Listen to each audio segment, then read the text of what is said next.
Chapter 0 Sword of Damocles. A cold rain which, at any moment, may turn into ice. However, the chill seeping into his skin and the uncomfortable sticking of his wet clothes are irrelevant to him. Each raindrop falls to the ground without a single one touching him, coincidentally avoiding his body entirely, almost as if there is an invisible umbrella open above him. The chosen man stands on a battlefield. The exploding grenades, falling to the ground like a torrential downpour, however, stray from their vertical trajectory before impact, so he is unharmed by the scattering fragments. The stronger the power of the grenade, the further diagonally it strays from above his head. So, what if an atomic bomb was to be dropped above the chosen man? Even if it glides diagonally away and misses ground zero by a few kilometers, he can no longer escape injury to his body. However, destiny will preserve his safety to the last. As a result, what would happen? Nothing. The bomb will neither fall, nor will it explode. It will continue to exist, paused in mid-air, still full of its fatal energy, above the invisible umbrella. The above is a thought experiment called casually, umbrella and bombs. It's an allegory for the Weismann theory's concept of a probability point. The nature and abilities of the leaders chosen by and who could control destiny were first defined, measured, and theorized in Germany in 1944. Then, the following year, the first scientifically defined king was born in the middle of conflict. In the midst of death and destruction, a shining sword hung over his head. This is neither an allegory, nor a fairy tale. This is historical truth. But, perhaps, if thought of as the point in time where the rules of the real world were rewritten, maybe it should be called a certain kind of fairy tale, a myth of creation. They twist, stop, and dominate with their will the laws of nature once controlled by microscopic coincidences and macroscopic certainties. The era of demigods. 201X in a corner of the world, set on an island in the Far East, the prologue to this myth is still continuing. Casually, they are superpowered. Said a little more politely, they are uniquely powered individuals. Scientifically, they are probability-inclined psychokinetics. Legally, they are persons retaining abilities caused by a unique phenomenon. In the jargon within the police organization, they call them supes. When police officer Kazuhara Takeu first saw that, it was his second month as a part of the Metropolitan Police Department riot squad. It was his 19th summer. The strong rays of the sun reflected off of the asphalt. His protector and helmet were burning him up on both sides, and the sweat forming inside his uniform dripped to his feet and pulled in his boots. "It's hot," he murmured quietly. Next to him, Head Patrol Officer Tamura Atsushi, still facing forward, said shortly, "Don't lose focus." "Ah, I'm sorry." As he answered, he moved his head slightly to catch a glimpse to see how Tamura was doing. He was 6 years older than Kazuhara. The younger members of the squad adored him like an older brother because of his more mature, calm demeanor and good-humored personality. That Tamura was unusually nervous. He couldn't see his expression behind the face shield, but he could feel a strong wariness from his small movements. The robber had taken hold of a bank in the office district. That was how the situation had been explained to Kazuhara. They stood directly in front of the bank with its shutters down, gripping their riot batons and making a blockade line with their riot shields. It was a dangerous mission where they were literally bearing the brunt of the theft, but since Tamura had experience in scenes like this, he always kept a collected composure. To Kazuhara, that was reliable. But what about now? He could overhear bits and pieces of the correspondence a platoon commander in the back row was having with command headquarters. There were two robbers. They had threatened the clerks at the teller window and taken the money, but since emergency communications were prompt and they ran into trouble retreating, they had failed to escape. They took some of the bank staff and customers as hostages and shut themselves inside. It had been 2 hours since the incident. With communications open with the criminals on one hand and the information gathered from off-duty clerks and customers kept out from the hold, they were able to use both to get a grasp on the situation. How the criminals looked, the number of hostages, the facilities within the bank and most importantly, the weapons the criminals had. Most of the customers witnessed the gun pointed at the teller clerk and testified. They shot the ceiling as a threat. One of the fluorescent lights broke. On the other hand, there were others saying, "I didn't hear a gunshot, it didn't go off," and that contradiction led investigation headquarters to call to mind one possibility. Inclination levels have moved from 3.5 to 4. Assuming suspect as a supe. Understood. Assuming suspect as a supe and guard. Tamura's mouth stiffened at the overheard exchange coming from behind them. "So it is a supe. Be careful." "What's a supe?" Kazuhara whispered back. Since Tamura had talked to him, he figured it would be alright to talk just a little bit. Rather, if he dared to open his mouth in a situation like this, then he might have something important to say. A superpowered. You've heard of them, at least. Ah yeah, like a superhero. When Kazuhara spoke, Tamura stirred and stood at the ready. The side entrance opened slightly, and a man in a brown beanie poked his face out. In his hand, he held a gun. Once in a while, the robbers would come and look at the outside situation like this. But he looked surprisingly normal. It's weird that he looks normal. Huh, okay, Kazuhara nodded. What felt normal was, more than the man's appearance, the impression he got from his movements. Whether it be a blade or a gun, the one holding the weapon will move with their consciousness centered on it, holding it in front of them at the ready in order to use it at any time, or holding it with the muzzle or tip pointed down at the feet in caution. It would be an obvious thing were it a real gun. But were it to be a model gun or some other bluff, then they would most certainly try to deliberately show it as a real one. But this man wasn't showing the characteristics of an armed person. He was treating the gun in his hand carelessly, like a toy. Why, in a tense scene of a crime, walking around carrying something like a gun, isn't he treating it like a weapon? If Kazuhara put that unnatural naturalness he felt into words, that's what it would be. The answer was, because the criminal had separate weapons for show and use. Then why didn't he show the weapon he used? He could think of two reasons. He didn't want to show his real weapon.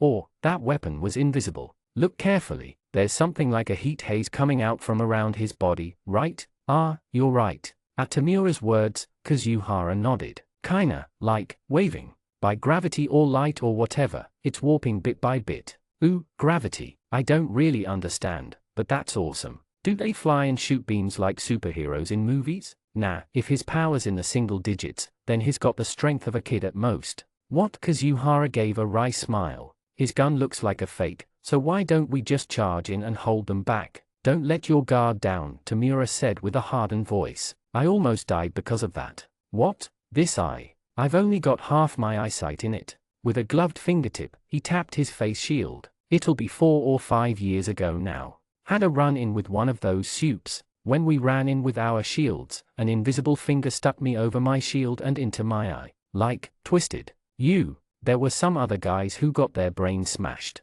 You be careful, too. Yes. Kazuhara nodded meekly, and stood on his toes to look over the riot shield. If that's so, then we should definitely stay as far away as we can. Oh. His movement must have stood out within the group. The man in the beanie, who had been looking around at his surroundings, locked his gaze onto him and gave a light wave with his gun. Kazuhara leaned forward. Idiot, don't stick your head out, Tamura said sharply, and Kazuhara involuntarily shrank back. At that moment, the man in the beanie swung his gun downward. It was almost like he was trying to hit someone in front of him with the grip, but, thump, with a hard sound, the top of the riot shield was sliced off diagonally. Wah! Kazuhara threw his head back, and Tamura yelled, "He's in range. Pull back." All men pulled back. The policemen around them withdrew like the receding tide. Kazuhara, who had fallen on his behind, and Tamura, who was grabbing onto his collar and dragging him, were left behind. Get rid of your shield. It's not gonna help. Oh okay. Wah! The shield he had just tossed away was split in two in front of him, and a number of cracks ran through the asphalt at his feet. They were long, straight cuts, much like an invisible knife cutting butter. That power was surely no more powerful than a child's strength, but at the same time, it had more range and density than Tamura and the others had imagined. The unseen blade, the superpowered himself, materialized from over 20 meters away, passed through the road surface on Kazuhara's sides and arrived at Tamura's feet. Tamura fell with a grunt. The blood from his calf scattered on the asphalt. Tamura-san. The moment he turned around, Kazuhara felt a strange sensation on his back, that omen of the wavering of narrowing space, an echo without a sound. The next attack was closing in on them. His body moved reflexively against that invisible phenomenon. He got himself up, gripping the fallen riot baton by his feet and posing on one knee, he swung. Clang! There was the sound of clashing metal. Then, the asphalt behind Kazuhara's left side cracked open. The wooden baton hit the invisible blade and made it change directions, and hit the road. The man standing in the door at the far end of his sight was looking his way, puzzled. That was. Kazuhara himself was also looking at the baton with wide eyes. Something like a faint haze on his hand and baton wavered, then disappeared. When he looked back at the door, the man in the beanie was raising his gun again. Most likely, he used his attack with swinging his arm down like a sword, timing it with the instant the man lowered his arm. Kazuhara stood, raising his baton in an uppercut. Clang! Again, he flung away the invisible blade, causing a hard and heavy response. I can do this. Keeping his labored breathing under control, Kazuhara held out his 120-centimeter baton at the ready out in front of him, like kendo. He was able to block the invisible attacks, which had been able to slice in two with no problem a thick polycarbonate shield. With a wooden baton, as irrational as that guess was, he had an intuitive belief. The feeling of the hit from just a moment ago still remained in his hands. "Don't move." The voice from the speaker he heard from above him was directed at the man in the beanie. Behind him, using the personnel transport vehicles as shield, a number of troops held submachine guns at the ready, pointing them at the man. This was no longer an average crime, and the response had changed to that of dealing with an armed terrorist attack. "Put down your weapon and come forward," slowly. In this case, he didn't know how much meaning there was in making him throw away his visible weapon. Were the man able to use his power unarmed, then wouldn't taking away his weapon be impossible? But in any case, in this situation it seemed that his side would settle it in their advantage. With all the guns pointed in his direction, the man was no longer able to move. Were he to try to cut Kazuhara and the other troops, he would be showered with tens of bullets in the next instant. He had no choice but to obediently step down. When Kazuhara let his guard down just a little, another man appeared from within the side entrance. It was the second man of the two criminals. His clothes were similar to that of the first man, but he was a bit taller, and his beanie was black. From his demeanor, he looked to be the leader. He seemed to be saying to the first man, "What's taking so long?" In one hand, he was holding a simple gun. "You two, throw down your weapons." At that voice, it seemed as though the man in the black had realized the situation for the first time. Or he may have put on such an act on purpose. He looked around, and gave a shrug of his shoulders at the number of guns facing them. Then, the man tossed his gun as he was told. He let it go with a big, slow movement, as though it was a display to Kazuhara and the troops. Then he swiftly swung his arm to the side. Boo boo boom. Suddenly, 3 personnel transport vehicles behind Kazuhara exploded. The massive heat and impact from the inside of the vehicles ripped the frames off, and scattered iron scraps at high speed with the blast. His colleagues were blown away like splinters and hit the ground. "What?" Kazuhara winced, and at his feet Tamura groaned. "Beta class, beta." When he tried to ask, the blast, delayed by a few seconds, hit his back, and he fell forward a step. Clonk! The baton was cut in half right in front of his eyes. He could see a smooth cross-section, like a cucumber cut with a kitchen knife. While his attention was taken with the explosions behind him, the first man attacked with his invisible blade. At the same time, there was a light impact on his forehead. For a moment, the image of his head and helmet both in round slices appeared in the back of his mind, and reflexively he threw off his helmet.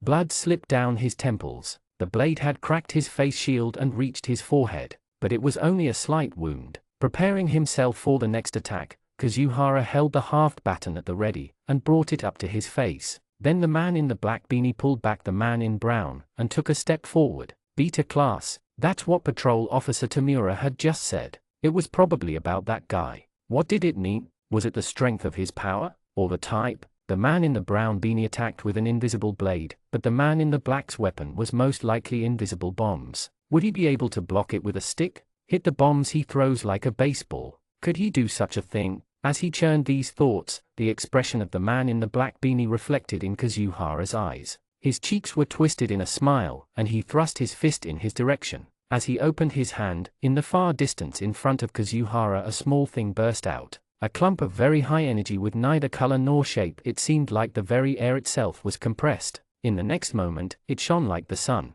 Will it explode? Kazuhara dropped the baton and covered his face with both his hands. At that moment, ting! With a high-pitched noise, the explosion was sealed. What? Kazuhara opened his eyes partway. The strange and dangerous bomb was like a small sun the size of a fist, but an even more mysterious thing was covering the dazzling ball of light. It was a shining blue cube, about 10 centimeters on each side. Like the bombs and the blade, it was not a normal object and seemed like a distortion of space, but it appeared in a shape he could clearly see. The bomb sealed inside was violently pulsating to release its fatal amount of heat, but it was firmly constricted, like shut inside a living crystal. The blue crystal sealing the pulsating ball of light was a strange work of art that slowly spun before Kazuhara's eyes. As his eyes were enraptured with that unrealistic sight, a voice from far behind him spoke. "You are quite the natural at this." It was a calm, well-carried voice. He turned around, and in the black smoke that lingered over the road, there was a strange group. It was a group of about 20, wearing an unfamiliar blue uniform.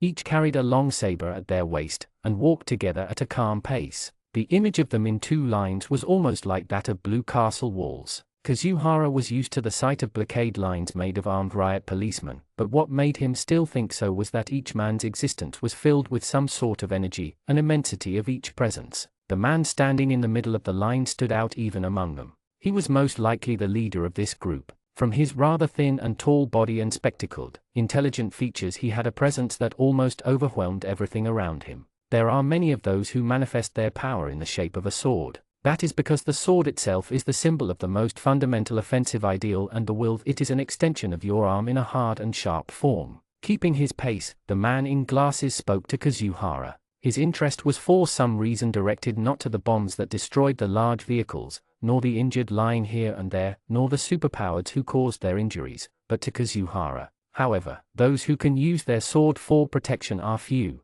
You strike against and stop a sharpened and concentrated will off attack with your own just as, or even more, concentrated will. An innate talent over simply technique is necessary for such an unusually difficult action. When the man came in front of Kazuhara, a smile appeared on his face, and he placed a hand on the protector's shoulder. Indeed, that was you just now. It was truly excellent, but afterwards was not so good. Ha! The man in glasses concentrated power into his hand slightly, and Kazuhara took a step back. Then he extended his hand to the crystal remaining in mid-air, and it moved to his palm and began to slowly spin there. If you hold onto your will strongly, everything within reach of your sword will become the sanctuary your will controls. Even the most primitive of accidental power discharges will not encroach on that. Playing with the crystal in the air, the man turned to the superpowers in the doorway. His associates also passed Kazuhara and stopped a few steps in front of him. Scepter 4. The man in the black beanie flung his right hand sideways at the ranks.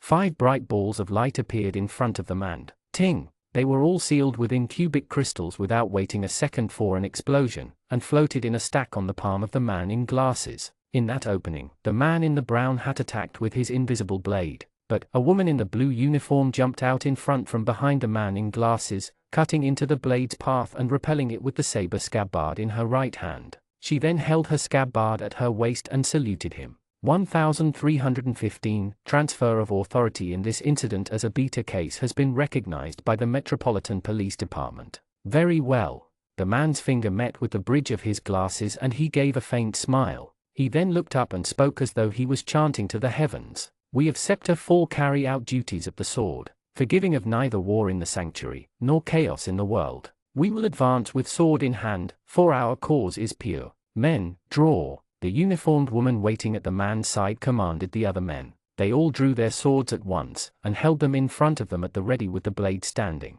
A blue, wavering atmospheric distortion spread out in a circle from each of their feet. This must be the sanctuary that the man in glasses had mentioned earlier. Kazuhara, too, had heard of their name in rumors. Created by Superpowered, the Superpowered Response Public Security Organization, Scepter 4, this ground was already their territory. The situation was already far from the hands of normal people. When Kazuhara tried follow Tamura, who was being carried off on a stretcher by the relief crew, the man called to stop him. Ah, you, please wait, I'd like to show you an example. An example. The man in glasses moved his right hand lightly, and all 6 blue crystals flew into the air. As he unsheathed his saber he gave a single slice in an elegant motion, and with that one blow all the crystals were cut in 2. Boom! Said simply, 6 times the energy of the bombs that had destroyed the vehicles earlier was released in one fell swoop, and engulfed Kazuhara and the Scepter 4 troops in explosive flame. No, the blue sanctuary created at the same time as the explosion from the feet of the man in glasses spread much larger and stronger than those of the other troops, and protected them all. And still, the energy pushed to the boundary of sanctuary and normal space whirled up to the skies and concentrated overhead at a mechanical equilibrium point, pressurizing. Kazuhara Takeu looked up and saw what was being born, a huge crystallization of concentrated space and energy. It was a sword of bombs. It was a symbol of a will suited for order, a symbol of a spontaneous discharge of power, and a symbol of an authority to control the world. His 19th summer, the first time Kazuhara Takeu saw that. The Blue King, knew Nakata Reizai, and his sword of Damocles.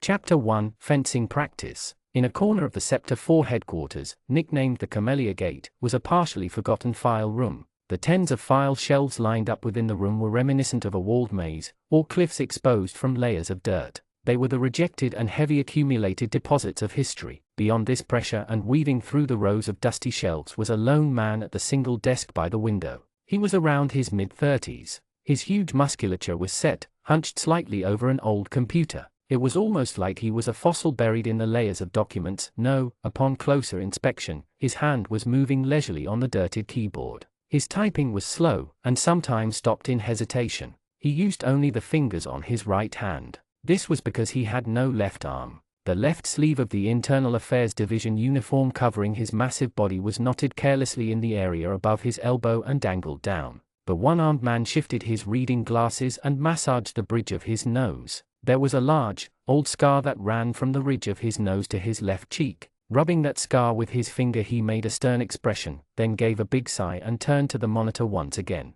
He was no good at typing, and he was even worse at operating machines. His job of simply inputting the small amount of written reports into the computer once a day was the biggest task of his Zanjogoki's daily routine. When his rough right hand began to hover, searching for the key he wanted to hit, the cherry blossom petal landed softly on the back of his hand. It was probably carried in on the spring wind from the rows of cherry trees planted on the outside of headquarters. As though being invited by the petal, he turned his gaze outside the open window. On the ground surrounded by trees, he could see a uniformed group forming a line. The pink of the flurry of falling cherry blossoms and the blue of the uniforms glowed vividly in the afternoon sun. The sight of the line troops, their posture carrying a supple power, was a sight to behold. Part of that must have depended on the weight of the sabers worn on their waist. These Swordsman Division troops were the core of the superpowered response organization Sector 4, but also could conceptually be called Sector 4 itself. With swords at their waist, they were also the very sword of the king itself.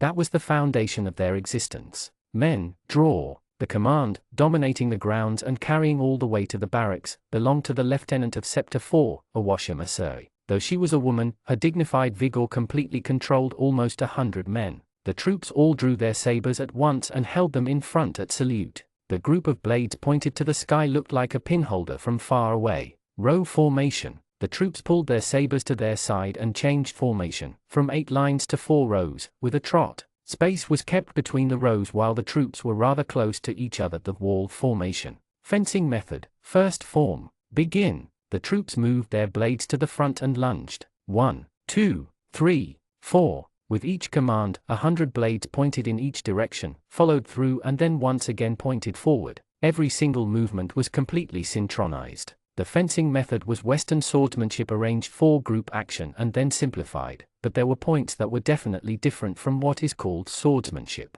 The first is that they were not assuming that their enemy would have a sword like them, and right now, they were not aiming to cause damage with their sword. The members of the Swordsman Division all had high-level superpowers. Just with the inclination field that they created, they were able to repel bullets and knock down enemies several meters away. The sword as a weapon and swordsmanship were both essentially unnecessary. Then, if it wasn't a weapon, what was it? What was a sword to them? It was most likely something like a symbol or a guide. Give a formless power the image of a sword, and then control it. Specifically, the drawing motion was the trigger that released their power, then they concentrated on the image of a blade and used their powers with the movement of the sword. The sabers worn by the troops of Sector 4 were the very symbol of controlled power. The very ideal of the Blue King, Nunekata Reizai. Serrate formation. Every other member in each row advanced, or perhaps retreated, taking the shape of a jagged line. Fencing method. Second form. Begin. The back row covered the gap created by the front row's attack. Then, the front row defended as they retreated, switching with the back row. Almost 100 troops were moving systematically and without hesitation,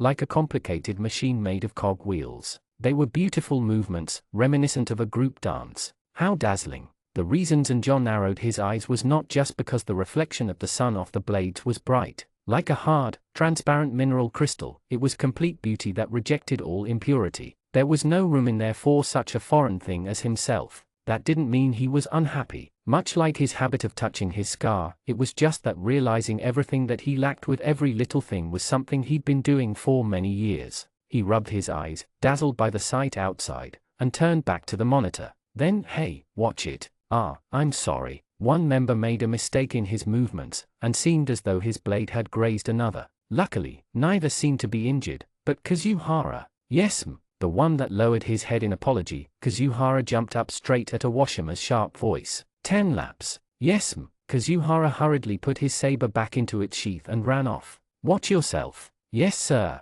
the member that got hit by the saber called out to Kazuhara as he passed. But Hideka, you too. What? Then, as the two troop members began to run side by side, still uniformed with sword at their side, third form, from the top. Begin. The lesson continued with a washerman's command. It wasn't long before the two, ejected from the ranks, came around in front of Zenjo along the inner edge of the grounds and happened to hear their conversation. Damn it, I don't get it. I wish that woman D make her huge tits the joke. Yeah. Hideka was taller and seemed to be older. He was speaking in a rude manner to Kazuhara at his side. I'm a victim. Huh? Kazuhara, on the other hand, was smaller than average. His face also looked a bit like a boy's. Isn't that where I say something like, you couldn't avoid it and that's slacking too?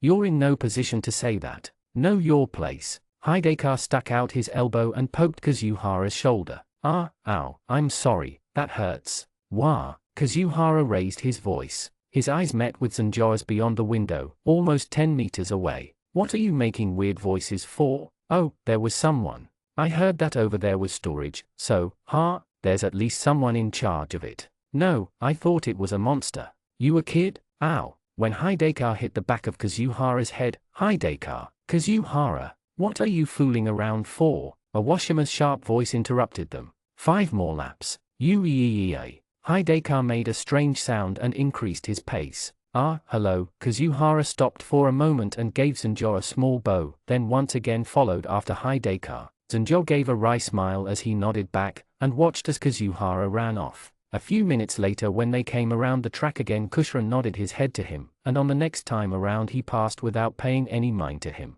And then, yet again, there are no more special notes from today. Zenjo finished typing up the brief report after a long time, and when he lifted his head, Kazuhara and Hideka were still running. They had at some point removed their uniforms and sabers and just had on their inner shirt. The other troops were nowhere to be seen. They had finished their scheduled lessons and seemed were already done for the day. Neither of them were saying a word, and were now just mindlessly driving their bodies forward. A distant scene that reminded him of 2 animals running across a field. Zenjo, gazing on this, was also mindless, as he caught a glimpse of a radiant time that he would no longer step foot in. His rough hand was just barely touching the scar on his cheek. The point is, your tempo was off. On their regular parting, Hideka laughed and smacked Kazuhara on the back. Moody Hideka was quick to anger, but it washed away just as quickly. Think about what you did. Think about it. I'm sorry. I will do just that. Kazuhara, scratching the back of his head with a wry smile, actually thought that there might be something off about himself.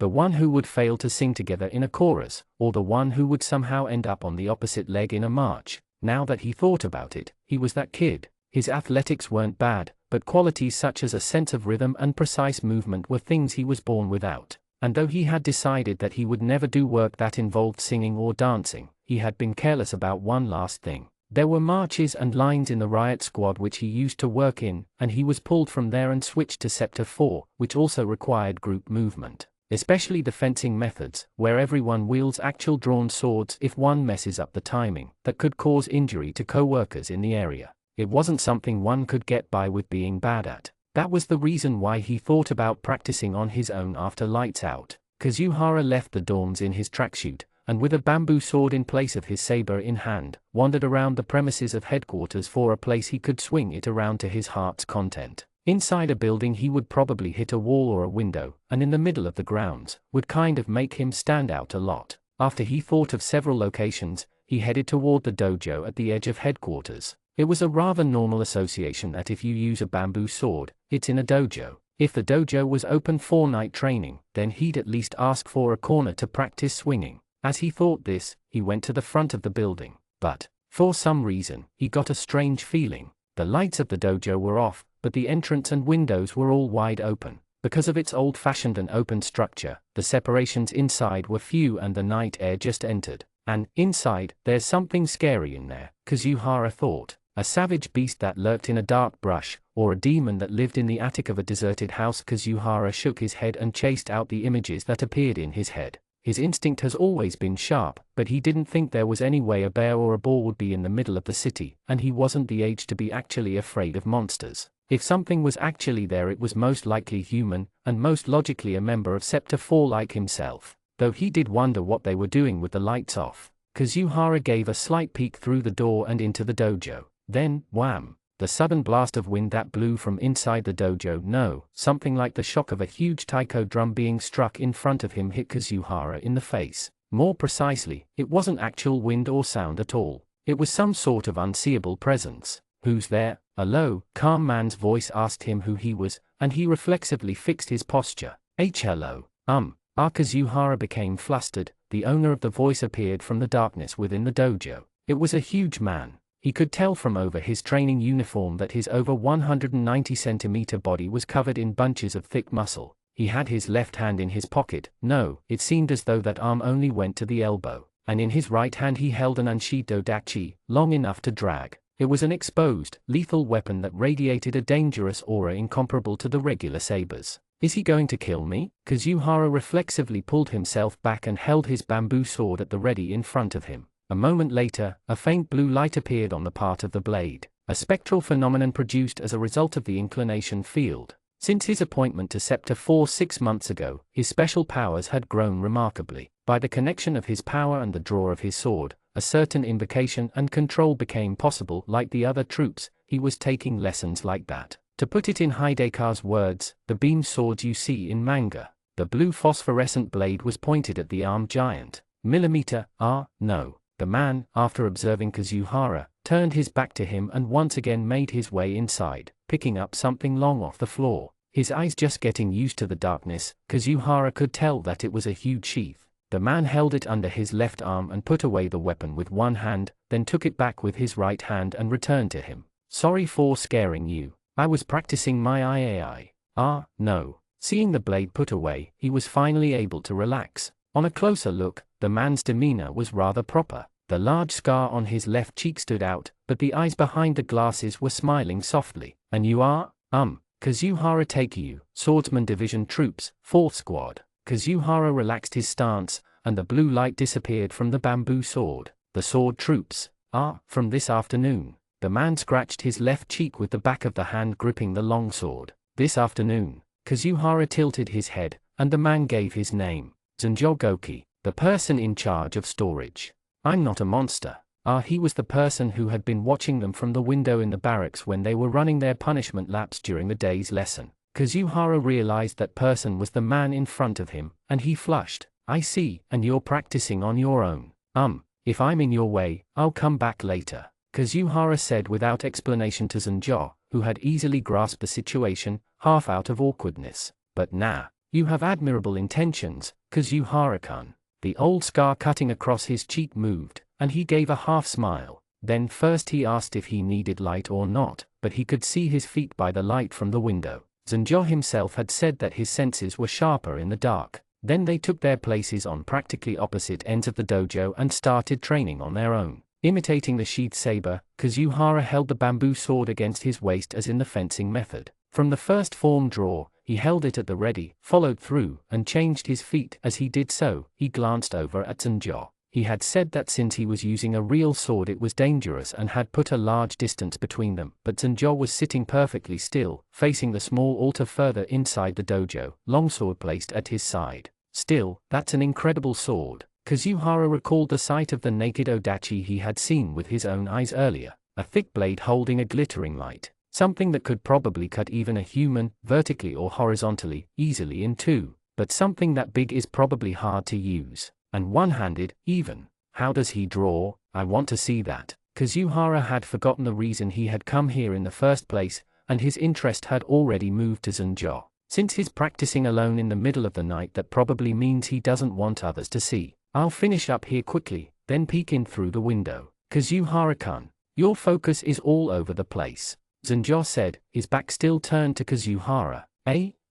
Right, I'm sorry." Kazuhara hurriedly fixed his posture and bowed. Zanjo continued to speak without laughing at or scolding him. "It's good that you're paying attention to your surroundings, but dropping your form for that isn't." "Okay, I'll be more careful," Kazuhara responded, posture still stiff. And, your beat is inconsistent. Ha, my beat? Kazuhara tilted his head, and he realized. This is that thing about tempo. An inconsistent beat isn't good, right? Kazuhara asked curiously, and Zanjo's appearance wavered slightly. In this case, no. But it's right for swordsmanship. Not good, but right. They were words almost like a riddle, but to Kazuhara he felt they grasped the core of something. Do you think you could explain a little more about that, please? When he involuntarily took a step towards Zanjo, boom. With an attack that was like piercing his chest, the point of the huge sword was pointed at his throat. Kazuhara jumped back reflexively and gripped his bamboo sword. But as before, they were on opposite sides of the dojo.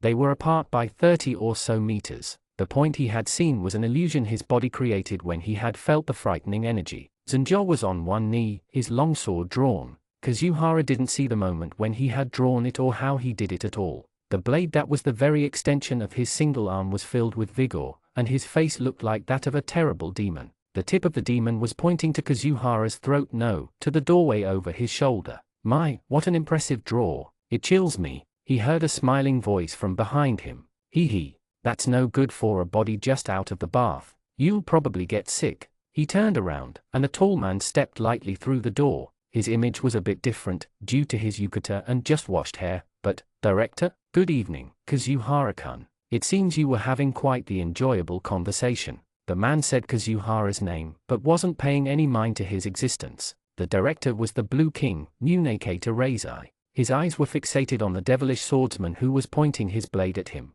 Munekata pushed up his glasses with his finger, and gave a faint smile. Zanjo the demon, fencing master, do you mind doing me a favor? I'm surrounded by scary people. Kazuhara froze, bamboo sword still grasped in his hand. He couldn't make a single movement, much like he was being pressed on both sides by walls. Munekata Reizai and Zanjo Goki, they were both men with overwhelming presences, but their impressions were strikingly different. Zanjo's scariness, the oppressiveness of his bare weapon was familiar in a way, the vigor of a fanged beast that a kendo master or a higher officer in the riot squad had, something that fundamentally existed in that extension, size, speed and strength from decades of simply training body and technique to the utmost, like one would be eaten in one bite if they carelessly got too close, and easy to understand scariness. On the other hand, Munekata was unlike anyone Kazuhara knew. His age was most likely around 23 or 24. He could say his age was roughly the same as his own. He was too young to be the top of an organization that held more authority and combat strength than the regular police.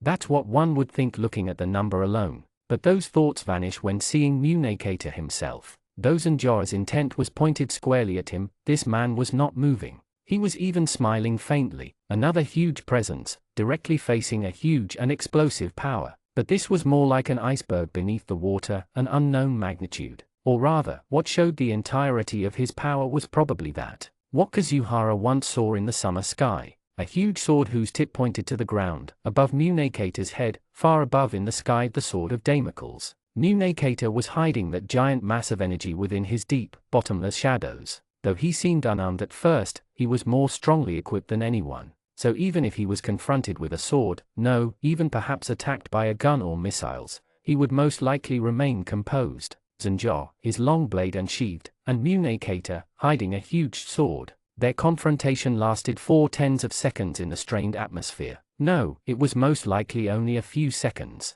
That felt so much longer to nervous Kazuhara. Finally, you must be kidding.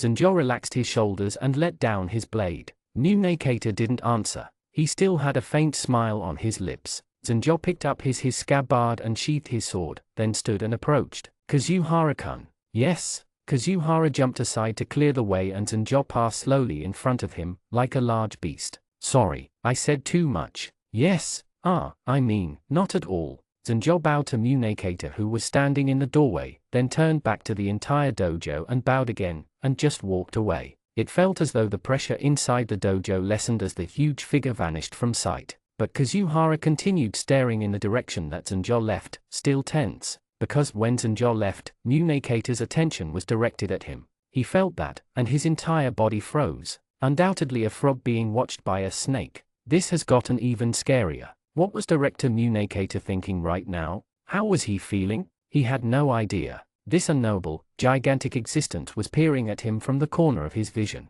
There's no need to be so nervous, Kazuhara-kun. Why? Huh? Prompted by Munekata's actions, he looked at his hands, and the blade of his bamboo sword was bathed in a blue light. His cautiousness had unconsciously shown itself. Sir, my apologies. Kazuhara stood at attention. He lowered the tip of his bamboo sword and the light on the blade quickly weakened, then disappeared. Munekata gave a faint smile and gazed away from Kazuhara, looking toward the direction Zanjo left. It seems as though Mr. Zanjo hates us. Huh? Me too, Kazuhara responded reflexively. There shouldn't be a like or dislike to him when it comes to someone small like me. That's what he thought, but Munekata's eyebrow moved slightly. Kazuhara involuntarily straightened his back and looked away from Munekata. He was usually the type to just say what he was thinking. His for better or for worse, honest personality had never really caused any problems until now, but only today seemed to be fatal. I'm sorry, I shouldn't have said that. And again there was a long, scary silence when, Munekata gave a small sigh. Unlike the sharp, calm smile he had been wearing before, it was one that surfaced from the depths of his body. Apologies, it's as you say. As though it was a habit when he talked, he adjusted his glasses with his finger as he spoke. That man hates me. Kazuhara gave a vague response and peeked at Munekata. The expression partially hidden by his hand showed he was worried about the situation, or that he was ironically enjoying it. His gaze out the door and relaxed smile was much more human than before, but he really isn't someone I understand, after all, Kazuhara thought. Finally, please lock up, Munekata said, and then also left the dojo, leaving Kazuhara alone. Finally, he could practice calmly. Within the empty space, dimly lit by the moonlight, Kazuhara repeated the standard motions 2-3 times. Though the two giants had left, their impressions had left there some sort of a lingering scent. Even now he wondered, would a metal edge come flying out of the darkness? Or at this instant, would a cool gaze see straight through him? When he thought that, he felt something invisible go through his behavior. A bit of his tension rose through his feet, through his center of gravity and up his spine and lit his bamboo sword in a faint blue light, then radiated around him from the movements and watch at the end of it. In the dim light filled with potential dangers, Kazuhara almost mindlessly checked the range of his perception and weapon, and then his own breath. The weight of the bamboo sword, the sound of it slicing the air, his toenails brushing the floor, the feeling of it creaking as he stepped, the dim light, the movement of the air, the sounds of the nighttime bugs, all of that soaked into his body, or probably his own existence melted into the space around him. Only he was in this space right now. No, the space was him. When he happened to look at his hands, the blue phosphorescence within his wooden sword was still spreading faintly. The floor at his feet, too, was giving off a faint ring of light. This is, Kazuhara was bewildered, and then if you hold onto your will strongly, everything within reach of your sword will become the sanctuary your will controls. Those were the mysterious words that Munekata had once said, that he had recalled, with a feeling he couldn't put into words. He suddenly understood them. Okay, Kazuhara took a deep breath and strengthened the grip on his bamboo sword. Then, he imagined transmitting that strength from his hands to the sword, then to the entire space of a strike. And then, on the floor, with Kazuhara in the center, a circle of light about 2 meters in radius appeared. The space his own will, that invisible sword controlled. So this is that sanctuary thing. Kazuhara continued the fencing methods with the sanctuary still spread. While the circle of light, no, even the half-sphere of space above it was filled with Kazuhara's will, or rather was strengthening his own power, stabilized in that condition. The complete power he didn't used to have was stretching into the space beyond himself. This is awesome. He didn't think he was a strong person. He almost never thought about competing with others with power.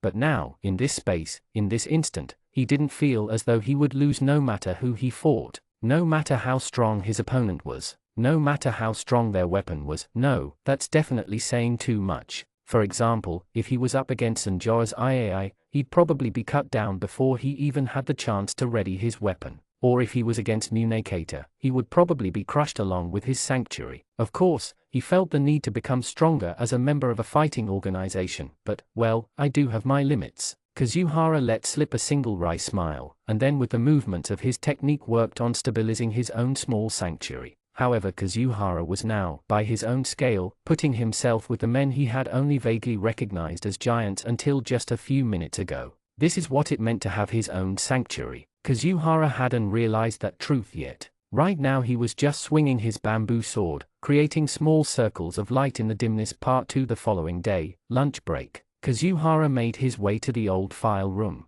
He was going to return the dojo key. There had been a key hanging by the side of the entrance, and after he had locked up he kept it for a night. And this morning, he went to the General Affairs Division before the beginning of work. But oh, this is Sanjo-san's key. The clerk, a middle-aged woman, told him. When he asked, he learned that in addition to the regular dojo key that this division kept, Sanjo had his own copy. They made an exception and let him have it since he often trained at night. It's the, storage, file room, at the end of the first floor in the west building. Yeah, the one that's not being used. He's there during the day. Go give it to him.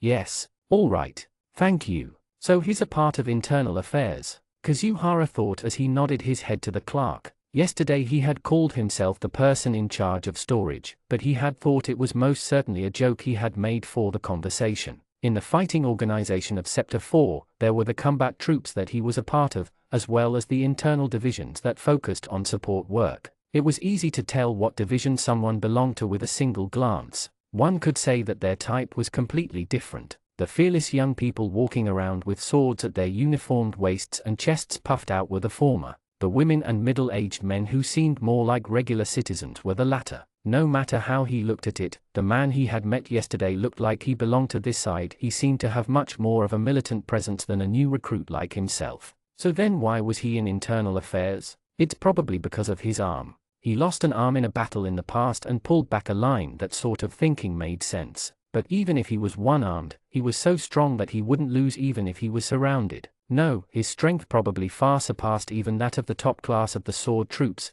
and was almost close enough to that of direct communicators. Why was someone like him put in internal affairs? Maybe it has something to do with his will? Like, I've had enough of this ruffianism, or something. But he was actually training. Well, that may have just been practice, but those questions were tucked away in a corner of his mind during morning practice. Then, when it came time for noon break, Kazuhara took the key from his locker and headed towards the file room in question. Since he had seen him through the window yesterday, he had a general idea of the location, but as they kept building onto the barracks there were some maze-like hallways, and he wandered around quite a bit in confusion. If he didn't finish fast, he might not be able to have lunch. Finally, at the end of a dark hallway in need of repairs, Kazuhara knocked on a door marked by an old plate that had file room handwritten on it. Hello? He called into the room and took a step back, bracing himself. He's not going to suddenly cut me down or something, is he? After a while, the door opened, and Sanjo poked his head out. Come in. Huh? Body still braced, Kazuhara made a disappointed face. Was he always this small? No, he definitely wasn't small. The stature and breadth of this man's shoulders almost seemed like they would get caught in the door frame, a physique almost as large as a door. From a regular perspective, he was nothing but a giant. But when he saw him last night, he definitely thought he was much bigger. His intimidating air was vivid in his memory. Even when he was sitting, it was almost as if he had to look up to see him. No, that's not possible. That would almost be like a giant Buddha statue. Kazuhara shook his head lightly, correcting himself. Since he'd felt Sanjo's drive last night while he was practicing in a relatively empty dojo, a big and strong impression had thoughtlessly engraved itself into his heart. That was probably what it was. You're Kazuhara-kun, from yesterday. Yes, Kazuhara take you. Kazuhara straightened himself and bowed. Sanjo gave a pleasant smile and bowed back, and he took out the key from his pocket. This is the dojo key. I was told to return this to you, Sanjo-san.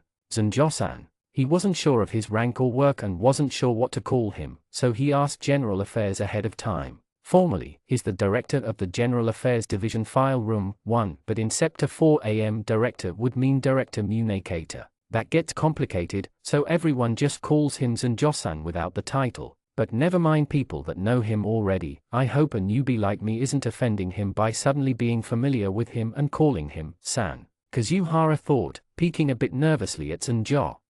Thanks. Sorry for having you do this. As a half-smile appeared on his cheeks, Sanjo held out his right hand. His palm was like a stone, with hardened, scraggy blisters. Wow, what an incredible hand. He was unwittingly staring as he placed the key in his palm. And it's dirty, huh? Sanjo gave a wry smile, putting the key away into his pocket. No, I'm sorry. Goodbye. Kazuhara bowed and turned to leave, but oh, Kazuhara-kun. The voice from behind stopped him. Yes? He turned around. Kazuhara-kun, do you have a moment? The computer's been acting up since this morning. I was wondering if you could take a look at it, said Zhenjiao, who seemed to somehow shrink a little. A computer? No. Zhenjiao became another size smaller. Since you're young, I figured you'd be pretty good with machines, but no, I'm not that good. But a PC, right? Kazuhara scratched his head. But if he's acting this way, then maybe I'm better for this than him, he thought. Even in the sword troops they had a lot of work that used computers, and he also had his own personal one, though it was cheap. I'll take a look. Where is it? Yeah, thanks. Zhenjiao relaxed his shoulders a little bit, and then the back of Zhenjiao leading him, and the wall of lockers on both sides. These three things filling his vision, Kazuhara was led further into the file room. It actually only lasted a few seconds, but it felt terribly long to him. It seemed that whenever this person was in front of him, not only his sense of size, but his sense of time was warped, too. Zhenjiao suddenly stepped to the side, and the front of him grew bright. Next to the opened window was a single desk, buried under the piles of documents. But there was nothing that looked like a PC on the desk or even on the cabinets around it. When Kazuhara looked around, Zhenjiao pointed to the top of the desk with his right hand. This is it, eh? This is the PC? What was in front of him differed greatly from the PC he had imagined. Basically it wasn't a thin, folding kind of laptop on top of a big, flat box-shaped CPU. Was a cathode ray tube monitor almost the size of a small TV. And then, a full-size cord keyboard. They both seemed to originally be a cream color, but were now sooted by the sun and heavy use. One of these, Kazuhara said without thinking, and Zhenjiao responded with a gentle expression. Yeah. It seems to be pretty old. It's making some sort of weird noise. Yeah.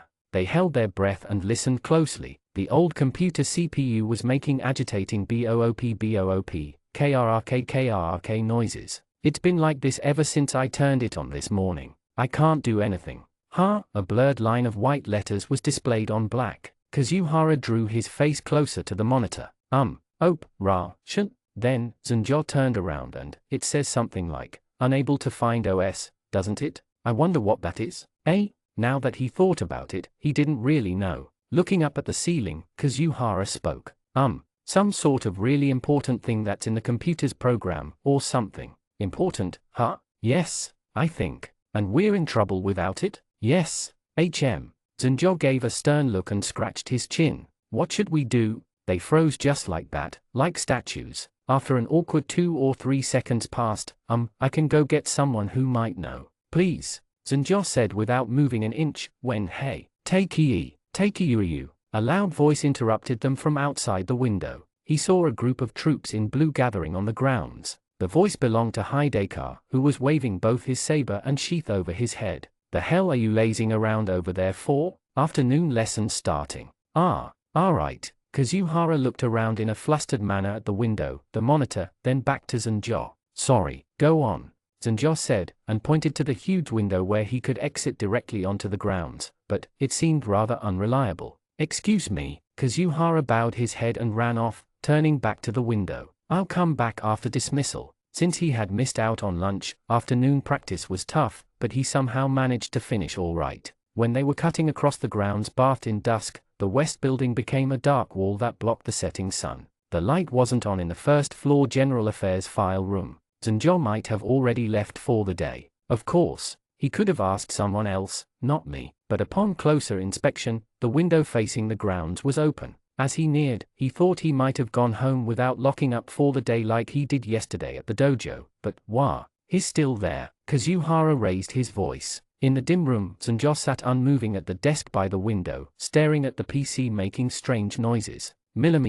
Oh, Kazuhara-kun, you've come. Zhenjiao lifted his head. It seemed that he'd been waiting for Kazuhara the entire time. He should have called for someone else. It was hard to say that now, so he decided not to, and I'm sorry I'm late. Kushirin nodded his head. I've brought someone who might know. 2 troop members stepped forward from behind him. First, a young man in glasses who had his long hair tied at the nape of his neck stood up straight and bowed. Inomoto Tatsuya, Swordsman Division Troops, 4th Squad. And then, same, Hideka, Div 4. Hideka gave a big wave of his hand over his head. Then they entered the room through the window, and, when Inomoto, who had been calm up until this moment, saw the computer in question, he gave a shriek. A 7P. This is a PCRX-78. It's a machine from about 20 years ago. This is a legacy. No, this is a vintage now. Kazuhara flinched at Inomoto, who rushed to the CPU and watched it intimately, and Hideka hit his back.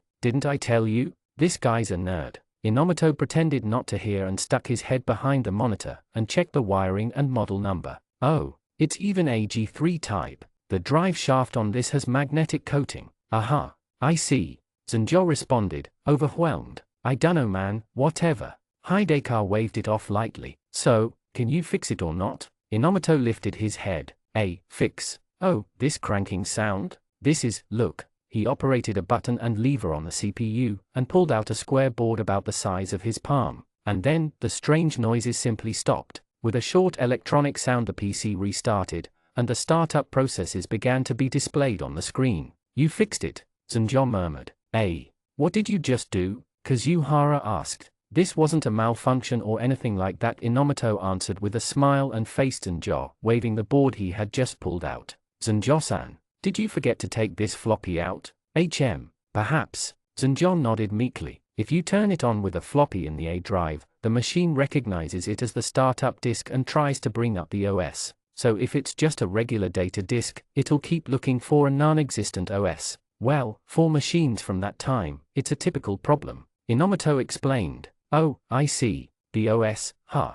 Zenjo nodded again. I don't really understand, but I thought it was completely broken. Yes, I'm glad it wasn't anything major. When he said that, Kazuhara's stomach growled. I'm sorry, he blushed, and Hideka hit his back. Haha, his stomach's been growling like crazy since noon. Hey, that's enough. Millimeter. Just a little longer. Inomoto gave a non-committal response as he played with the PC, and Hideka hit the back of his head. Let's go get food. Food. And I haven't eaten lunch yet, either.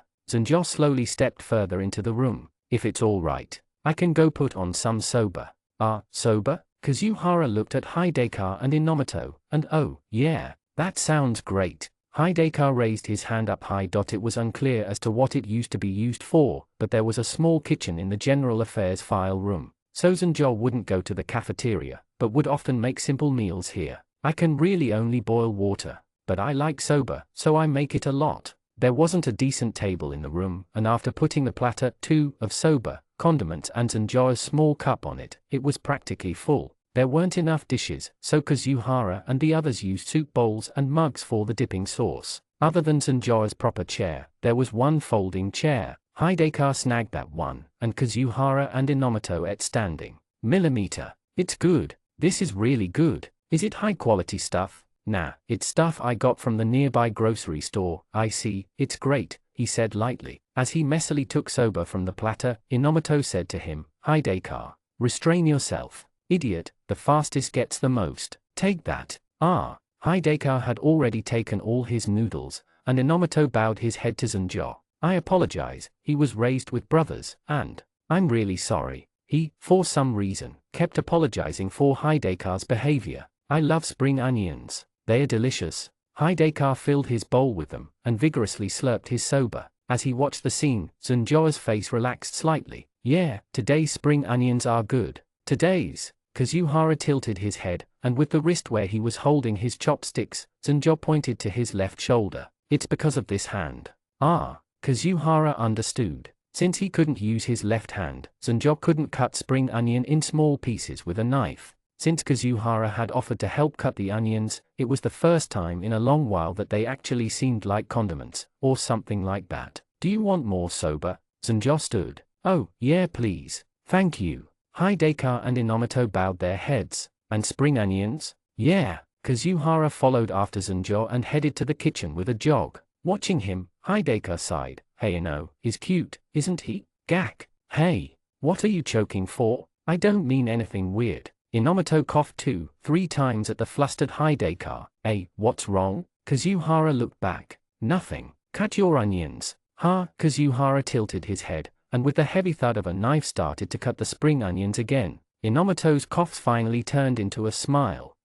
No, I know. I get you. Kazuhara-kun's like a little brother, or a puppy. He's charming. I see. Charming, is it? Yeah, that's it. Charm. That's what I wanted to say. Whoa. Hideka turned around, and standing on the other side of the open window was Director Muneke Tereizai. His almond-shaped eyes were directed towards the inside of the room, and showed a hint of a smile. "Hello, Zanjo-san. Excuse me for interrupting again. Good afternoon." Inomoto stood straight, still holding his chopsticks and bowl. "Hey, Takeu, make a seat, a seat, a seat, awa." As the young troop members ran around in a fuss, Munekata entered the room through the window, and finally everyone holding their breath, they watched Munekata sitting in a chair in front of the second platter of soba, holding the dish they had prepared for him. He eats soba, grocery store soba. Kazuhara thought this plainly ordinary thing was incredibly unexpected. What was surprising was the image of Munekata normally eating a meal, which he couldn't imagine before.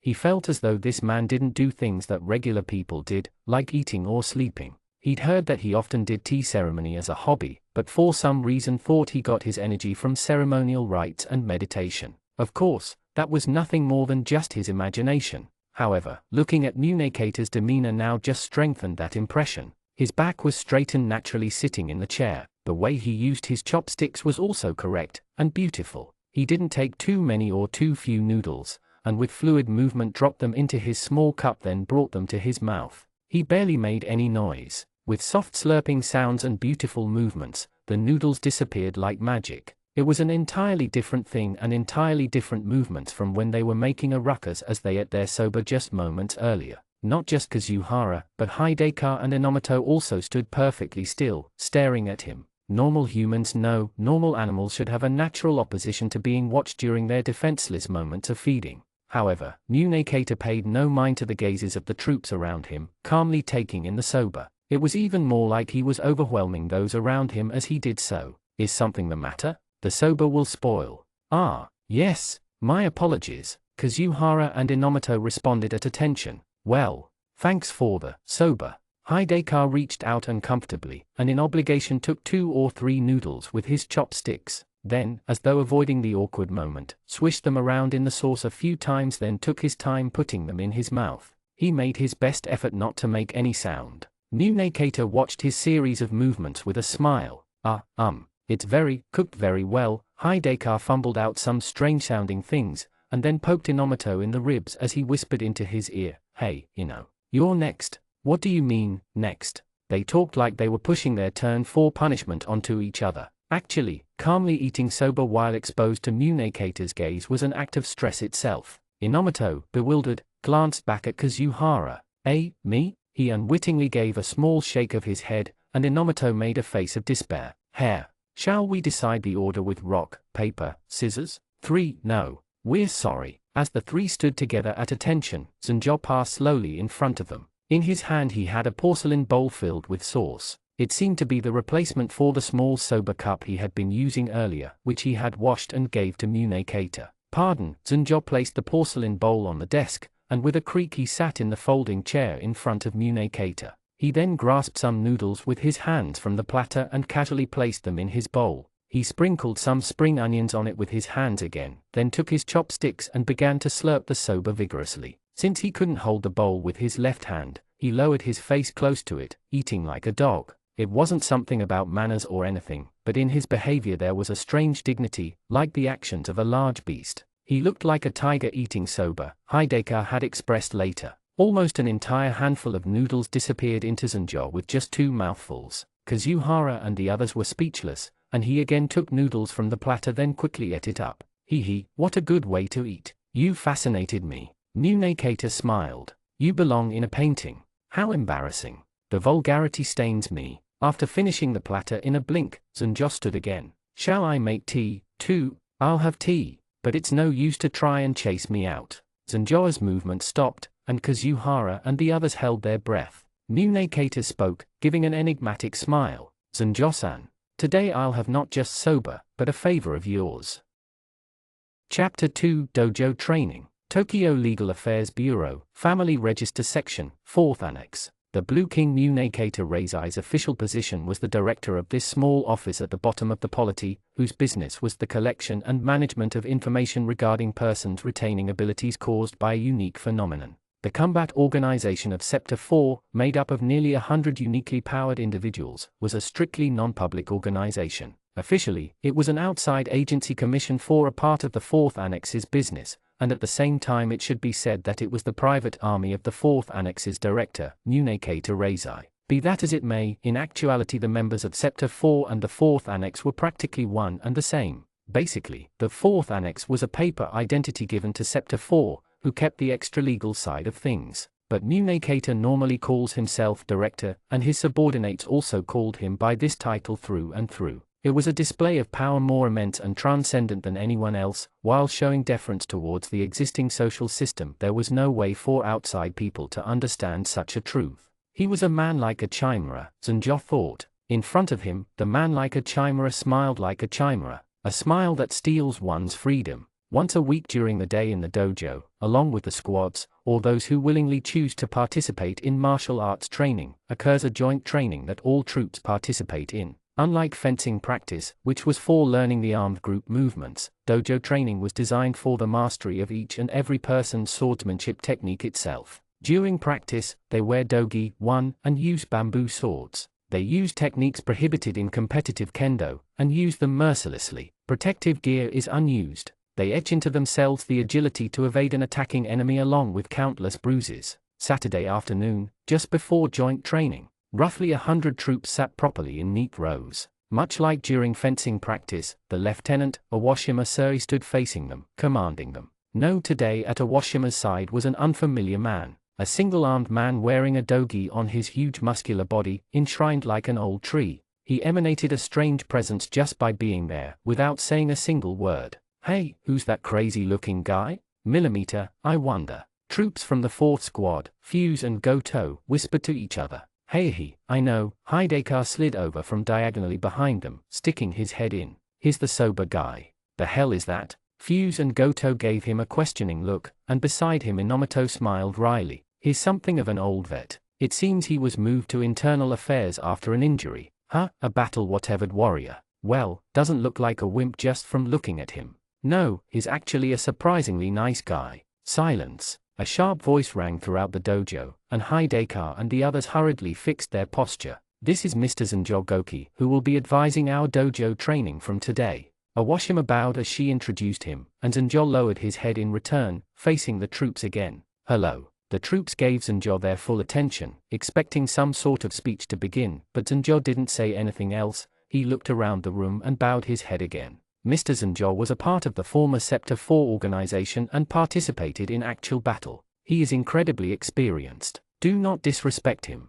Owashima wrapped up the greetings, the troops gave a single bow, and training finally begun. After several easy forms and light practice swings, and the formation of lines and such, Owashima ordered, scrimmage. Scrimmage was a kind of so-called freestyle practice, but it presupposed a melee situation in actual combat, and as every person changed opponents one after another they moved freely, fighting each other. It was dangerous training, where training swords and others' bodies may hit blind spots beside and behind, in addition to a proper opponent. Feet rubbing the floor, striking training swords, the troops' shouts. The dojo in scrimmage showed a state of chaos. But upon closer inspection, within that chaos existed different characteristics and a kind of chaotic order. For example, Owashima walked along the walls without participating in the scrimmage, shouting commands such as, Ishitsuka, you're too defensive. Hit back. Jinai, you are too sloppy, bringing together the whole atmosphere. And Akiyama, Benzai, Kamo, Damayoji. The space around the 4 squad commanders was rather open, showing their skill and air of intimidation, and those around them continued to challenge them.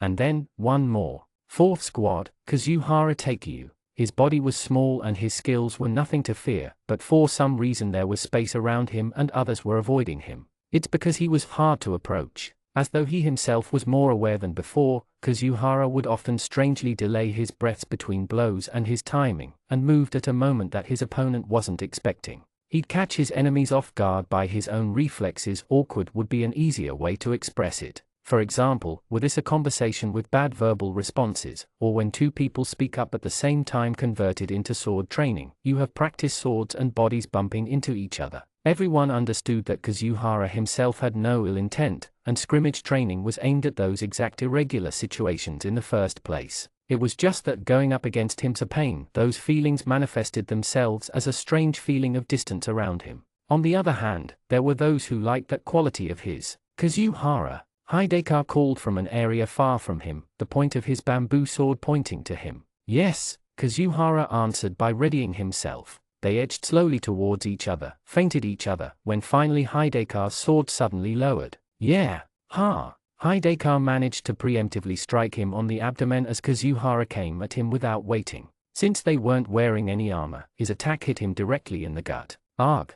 Kazuhara doubled over with the wind knocked out of him, but he stepped to stop himself from falling to his knees. All right, one more, ache. Okay. Kazuhara somehow managed to ready himself without being able to breathe, so Hideka dropped his stance, resting his weapon on his shoulder and smiled. Ha ha, you can take a breath. But, Hideka, don't lose focus. Awashima scolded him and he shrank. Watching the scene from a distance, Goto gave a low laugh. Hey, Hideka likes Kazuhara, doesn't he? Yeah, the new one. I like him too, Fuse answered, striking back at him. Fuse, Hideka and the others, the problem children of the 4th squad, were proficient in pretending to exchange blows while they took breaks and chatted behind Awashima and the other squad commanders' backs. He really gets tricked by feints. It's funny cause it's like a puppy playing around. Puppy is probably too much. Inomoto overheard their conversation and smiled wryly, but he then remembered. Ah,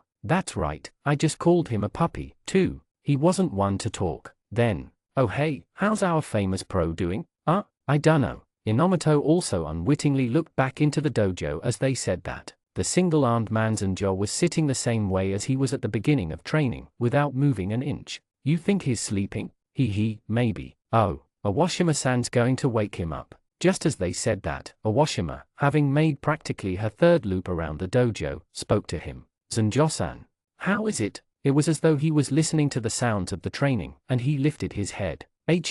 It's wonderful that everyone is so full of spirit. It was a harmless answer. Then Awashima sat on her knees directly in front of Zanjo. Her unshaken bearing was much like a direct attack to the head. I've heard from the director that you worked closely with the previous Blue King in the former Sector 4. Ah, that's an old story. No one has been able to match you in swordsmanship. Not at all. Zanjo shifted the position of his glasses uncomfortably. Director Munekata is giving me too much credit. No, it must be a bad joke of his. There's no need to be modest. Please do give guidance. Zanjo scratched his head in bewilderment at Awashima's pressing attitude. At some point the troops around them had stopped moving too, watching the two exuding an unusual air. It wasn't as though Awashima had said something with hidden meaning. They were simply thinking, if Director Munekata had said that this man here was strong then he must be, and that if he was told to teach then he should.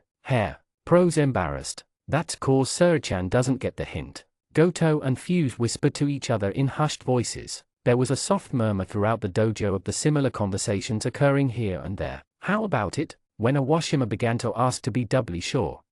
Lieutenant Awashima, one match please. Kazuhara stepped in front, clutching his training sword. Oh, saving the day, huh?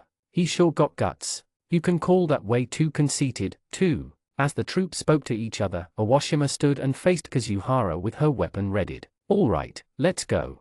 Okay, yeah, smack. The moment Kazuhara raised his sword over his head to strike, the tip of Awashima's moved slightly. Kazuhara's body stiffened for just a moment in response to her movement. She took the chance to step directly towards him, connecting at his forehead. That was all half a second. He fell on his behind right where he was. He seemed to have gotten a slight concussion, and his head was spinning. Low sounds of "loo" stirred from the other troops. Despite Awashima's clear hit, Fuse said with a wry smile, there's no one else who could loo so beautifully. Dumbass, I was gonna decide that, Kazuhara. Hideka said, poking Fuse in the side. Kazuhara, can you get up? Seems not. Then, you there, carry him to the corner. Within the hesitant, low laughs, Awashima quickly ordered Kazuhara and the troops around him, and she once again sat in front of Zanjo. How about it? It was a continuation of the earlier conversation. It was almost as if she wasn't even aware of her face-off with Kazuhara. Well, you know, that'll be, when Zanjo started to stand,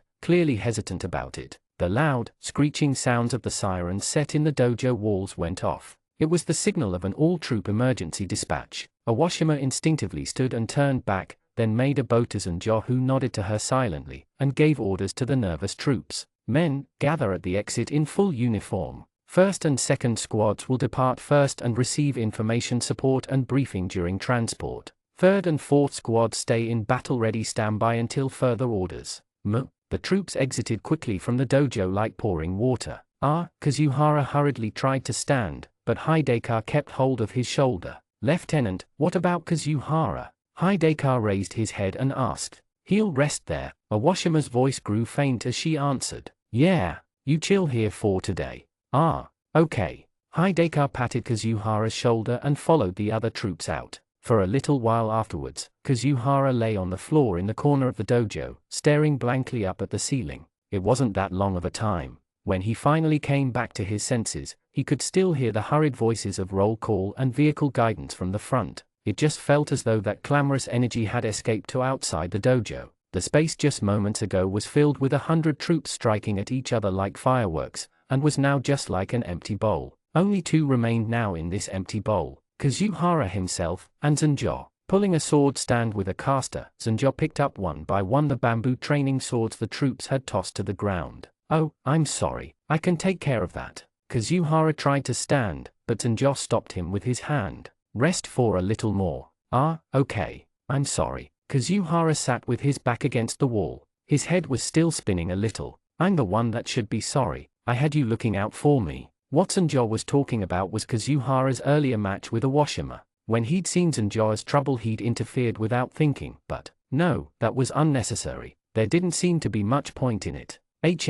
Answering vaguely, he finished collecting the swords and began to mop the floor. He was probably used to cleaning the dojo. He fixed the long stick between his right hand and underarm, moving the mop skillfully with one hand. Zanjo-san, I don't have any talent, do I? Zanjo stopped and rubbed his chin with his right hand. Then, without answering Kazuhara's question, he began to mop again. Is he smiling? He gazed blankly at Zanjo, then listening to the noises from the front, he brushed his bangs. That's me, no. His finger touched a large bump that had formed on his forehead. They said that the emergency dispatch during the day was one to deal with an incident of assault somewhere within the city. So to speak, it sounded like 100 security force troops were mobilized for one quarrel, but since one person of the concerned party was a beta-class superpowered, the monster appeared, so we send the army, or something, Hideka had said when they returned. When it becomes a so-called beta case, then it's something like, will Director Munekata himself appear, or will they dispatch all of us like they did today?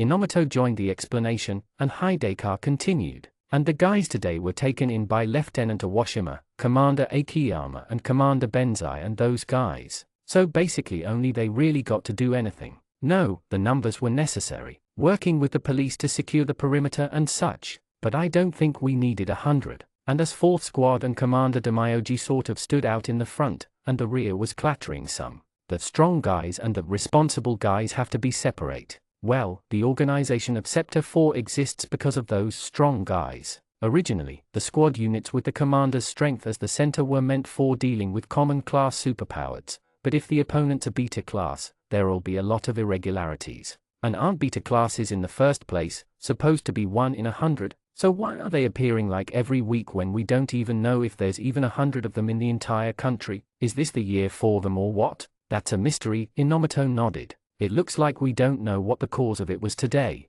Anyway, we have to deal with it. So, that's that reorganization, right? Kazuhara interjected. Several days prior, the sober day, Munekata, who had come to visit Zanjo, spoke of a plan to rearrange the swordsman troops and the entire organization of Sector 4 into an assumed beta-class response system. In order to make possible a quick response to beta-class superpowers who appear suddenly, he would place a selected unit comprised of troops who excel in special skills and fighting prowess at a higher rank above the regular sword division, concentrating on information and authority. Conversely, this was removing strong squad-class personnel from the position of subordinate leadership and granting them individual mobility. More specifically, the squad commanders of squads 1 through 4, as well as those who excel in their individual skills, in addition to a small number from the intelligence division. I plan to place this unit comprised of roughly 15 men in total directly beneath me. Why was he speaking of such a thing to him? Munekata said to Zanjo, who wore a dubious expression on his face. Zanjo-san, I would like to hear your opinions as consultation on who to choose. So for that, Munekata had ordered Zanjo to make appearances at the midday training under the name of advisor but. So basically, if we show that old guy our cool moves, then that means we'll be promoted to the elite corps. Hey, this our chance. Hidekar smacked Kazuhara's back. I don't think it's that simple. But a chance is a chance, Inomoto smiled wryly. But I showed that chance some pretty uncool things, though, Kazuhara said dejectedly. Hidekar grabbed and held his head under his arm, swinging him around roughly. Dumbass, they're gonna evaluate those guts of yours. You've got the potential. Be more confident.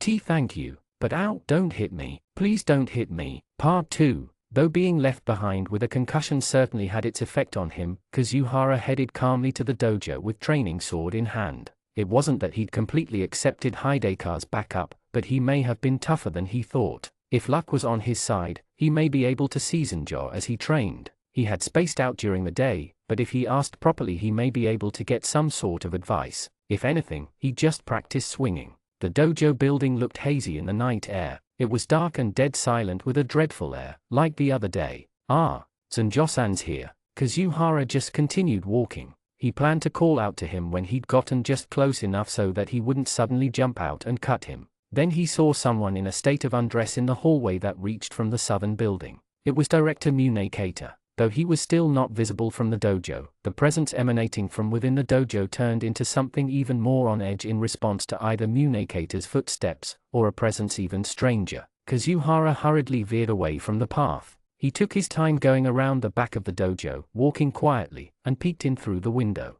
Zanjo was in the center of the dojo. He was sitting the same way he had during training in the daytime, but, maybe due to the long sword at his side, he seemed much more tense. And across the dojo from Kazuhara on the other side, on the step of the large, open window sat Munekata. His back was to Zanjo and Kazuhara. The atmosphere wasn't as awkward as it was the other day, but it was too much to say it was friendly. Kazuhara hesitated as to whether or not he should say something to them. How was the training today?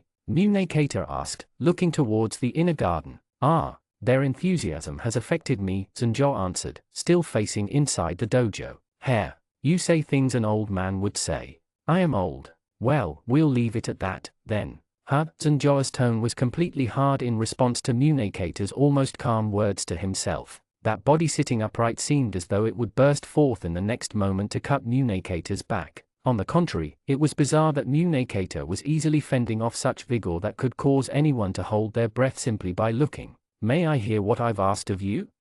This is. It was the personnel selection talks. Kazuhara took a deep breath and listened carefully. First, Awashima-kun. How is she? After a few hesitant beats, this is my personal opinion, but Zanjo began as he spoke. She has mature, good swordsmanship. She is the perfect example for the troops. Munekata nodded slightly. His expression was not visible. Well then, the commanders beneath her. How about Akiyama? He is also strong. His balance is good next to Awashima's. He would be promising in an important position. Benzai is rather mild-tempered, but steady. He would be good for defense. Kamo. His entrances are a bit much. You have to make sure he doesn't run ahead, but this is where he'll be of most use. Damayoji. He has strong habits, but it would be most beneficial to not hold them back. I see. Munekata nodded again. Any others of note? Hidekar, Goto, Fuse, Inomoto. Was placing all the eccentric ones in Damayoji's squad an intentional arrangement?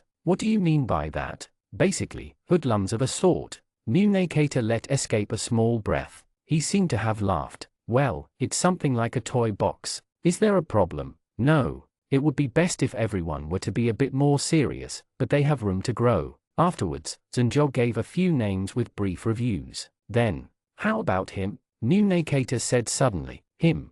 Zanjo tilted his head slightly.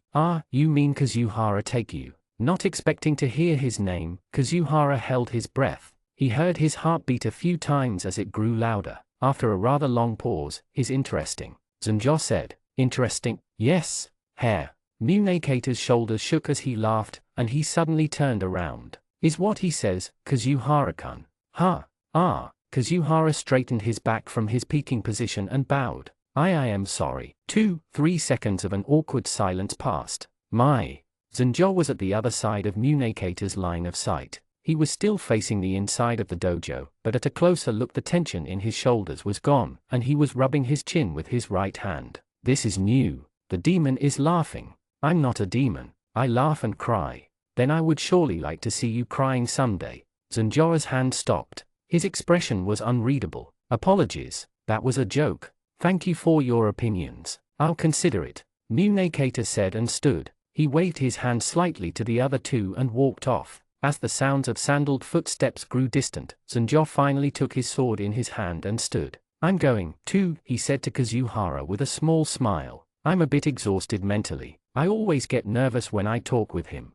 Ah, yes, thanks for your hard work. Lock up after yourself. He pointed to the key hanging on the side of the entrance, then left the dojo. And then, Kazuhara, now left alone, stood in the center of the dojo and began to practice his forms and swings, but just couldn't get into it. After a little while, he swung his bamboo sword in his gloomy state, and he suddenly realized he'd forgotten to ask, what does interesting mean? The reorganization wasn't long after that, and was put into effect on the 1st of May. Each member of the swordsman division were gathered in the hall of a government office, and Sector 4 Lieutenant Awashima Sui handed each person an official notification of appointment. Akiyama Imori, as of today, you are appointed to the Swordsman Division Special Duty Corps.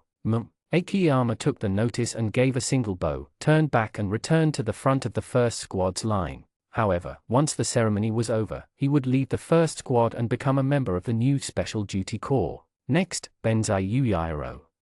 Taking Akiyama's place, Benzai stepped out from the front of the second squad line. Likewise, you are appointed to the Special Duty Corps.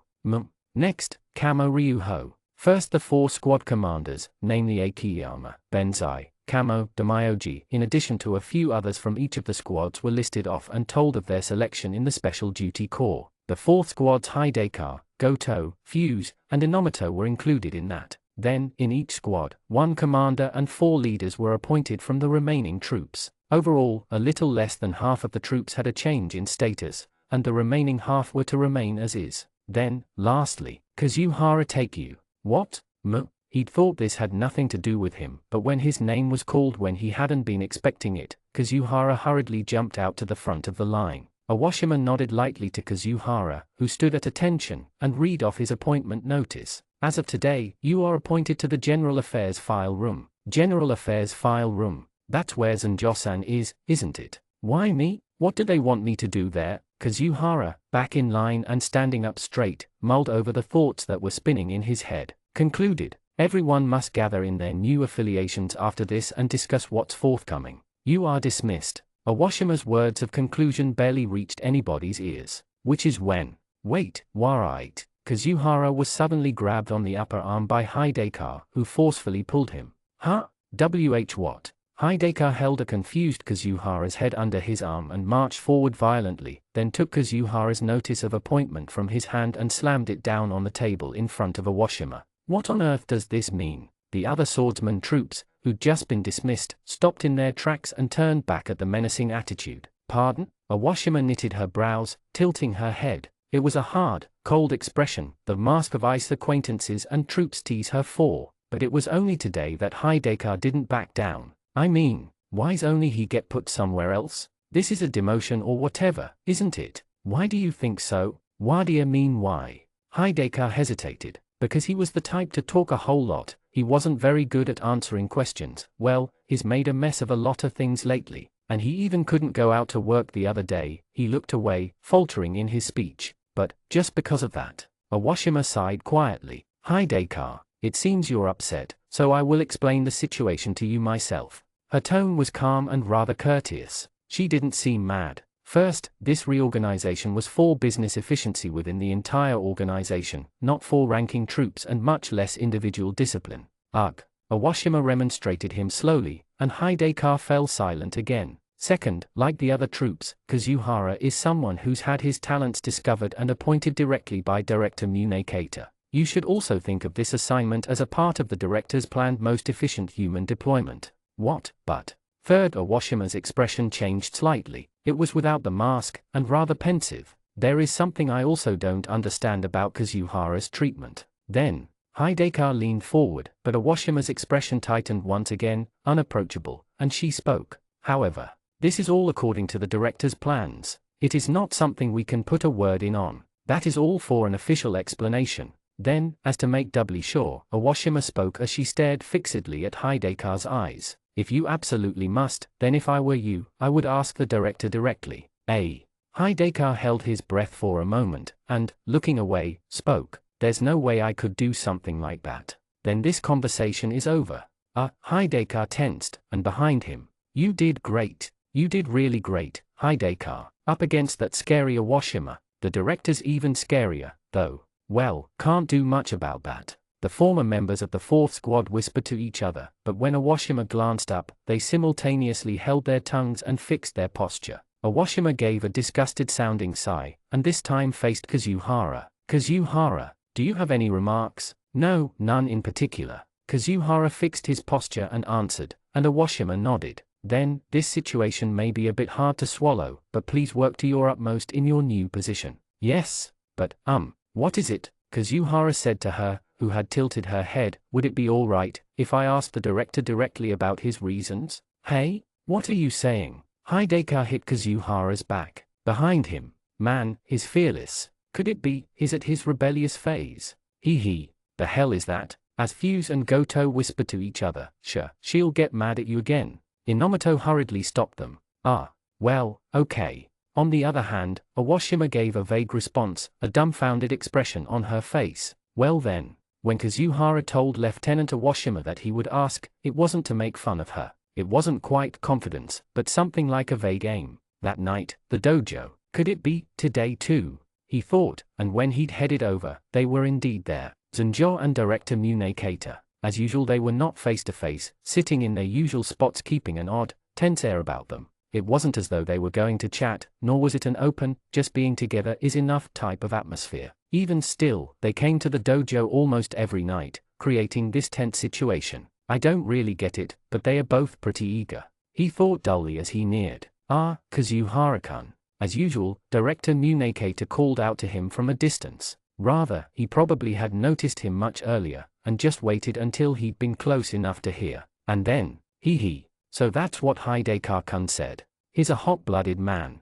When Kazuhara spoke of what happened during the day, Munekata chuckled. Zunjo, possibly listening to the conversation, faced the side, completely silent, like he was the other day. So, Kazuhara-kun, what is your question?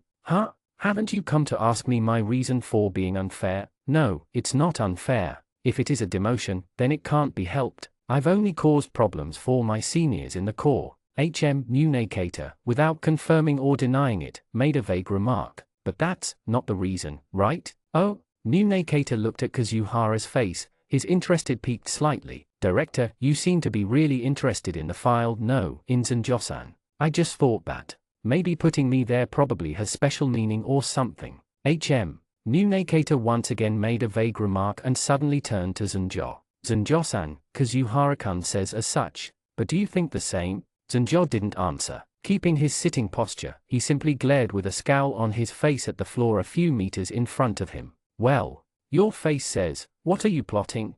Munekata gave a slight smile. How frightening. I may be eaten. At his provoking tone, Zunjo finally began to speak slowly. No, not a plot. I just find it hard to judge your intentions. His gaze still didn't move. He was still trying to outstare the dojo floor. At least to me, there is no reason to think it good to downgrade a young man with a future to a do-nothing job. Of course not. Munekata responded readily. I want of course young men with futures, as well as seasoned veterans to display that power in a suitable place. That's what I think. Zunjo stirred slightly.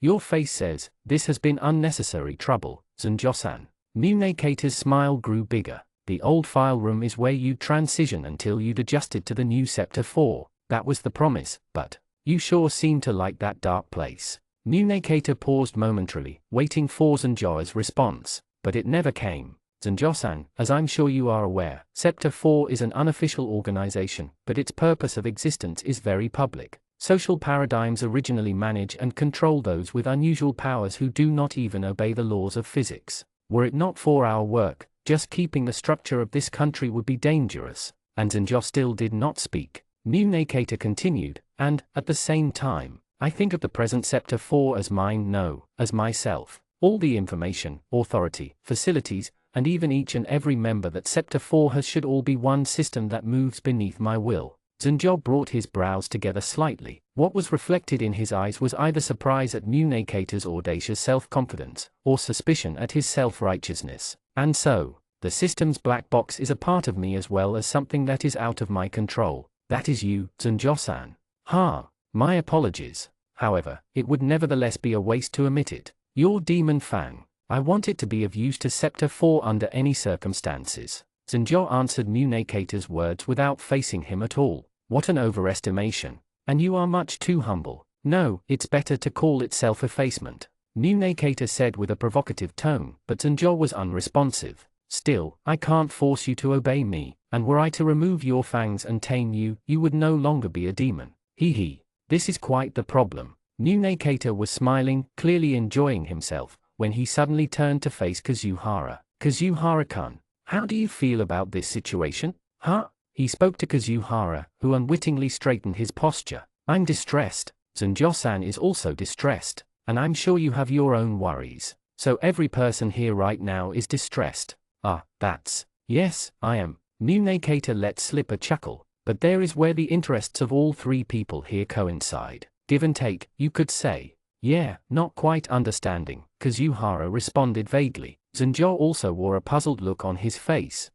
It seems I've been indirect. Then I'll get straight to the point. Munekata faced Zunjo directly. Zunjo-san, I want you to leave the blood of the demon in my Scepter 4. Blood? Kazuhara tilted his head, and Zunjo also knitted his brows. I don't quite understand what you mean. He was probably expecting an answer like that. Munekata spoke calmly. Basically, what I mean is that since you still continue to refuse to participate in the combat troops, I want you to pass on your skills to Kazuhara here in your place. Nah, I don't have anything like skills on me. Of course, your techniques are not the kind that can be taught evenly to a line of students. Munekata said lightly, and that's where Kazuhara-kun comes in. What? I'll have Kazuhara move with Zunjo, and steal those skills as he is able for the time being. Well, it's like special training. Kazuhara looked around as though trying to ascertain the situation, then once again faced Munekata. Are you telling me to become like Zunjo-san?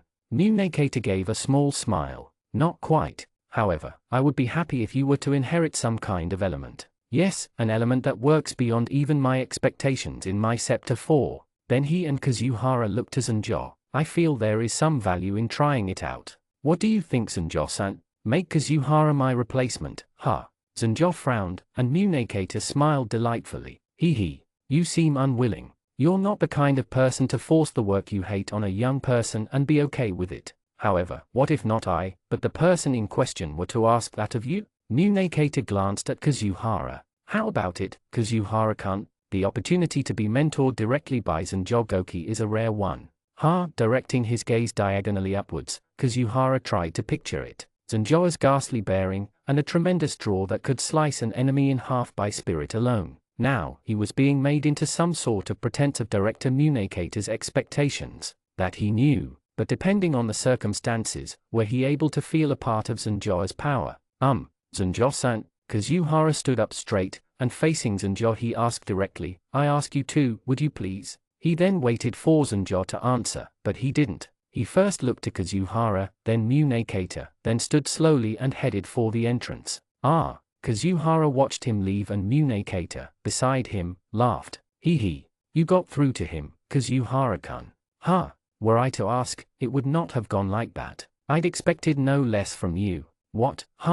Looking back and forth between the exit that Zunjo disappeared from and Munekata who was smiling beside him, and asked, what were you expecting from me? Well, that is, Munekata brought his hand to his glasses and chuckled. Your charm, I suppose. Giving a slow-witted response, Kazuhara scratched his head. Chapter 3 The Disciple of the Demon. I was born to meet this man. Like many of those who gather beneath kings, Zunjo also thought as such when he once met the Blue King. Habari Jin, the leader of the superpowered response organization Scepter 4 who protects the citizens' peace, the Blue King. His actions were without hesitation or error and were always quick and precise. His character was noble-minded yet open-hearted. He was a man like a stroke of the sword, who could easily reach the heavens, and because of that, Zunjo also thought that he too should be by his side as a stroke of the sword. I'm lucky, he once said to Habari. Knowing exactly what you have to do in this world is hard, but I am just here to protect you. It's so easy. But no, Zunjo, Habari had said. What you are to protect is not me.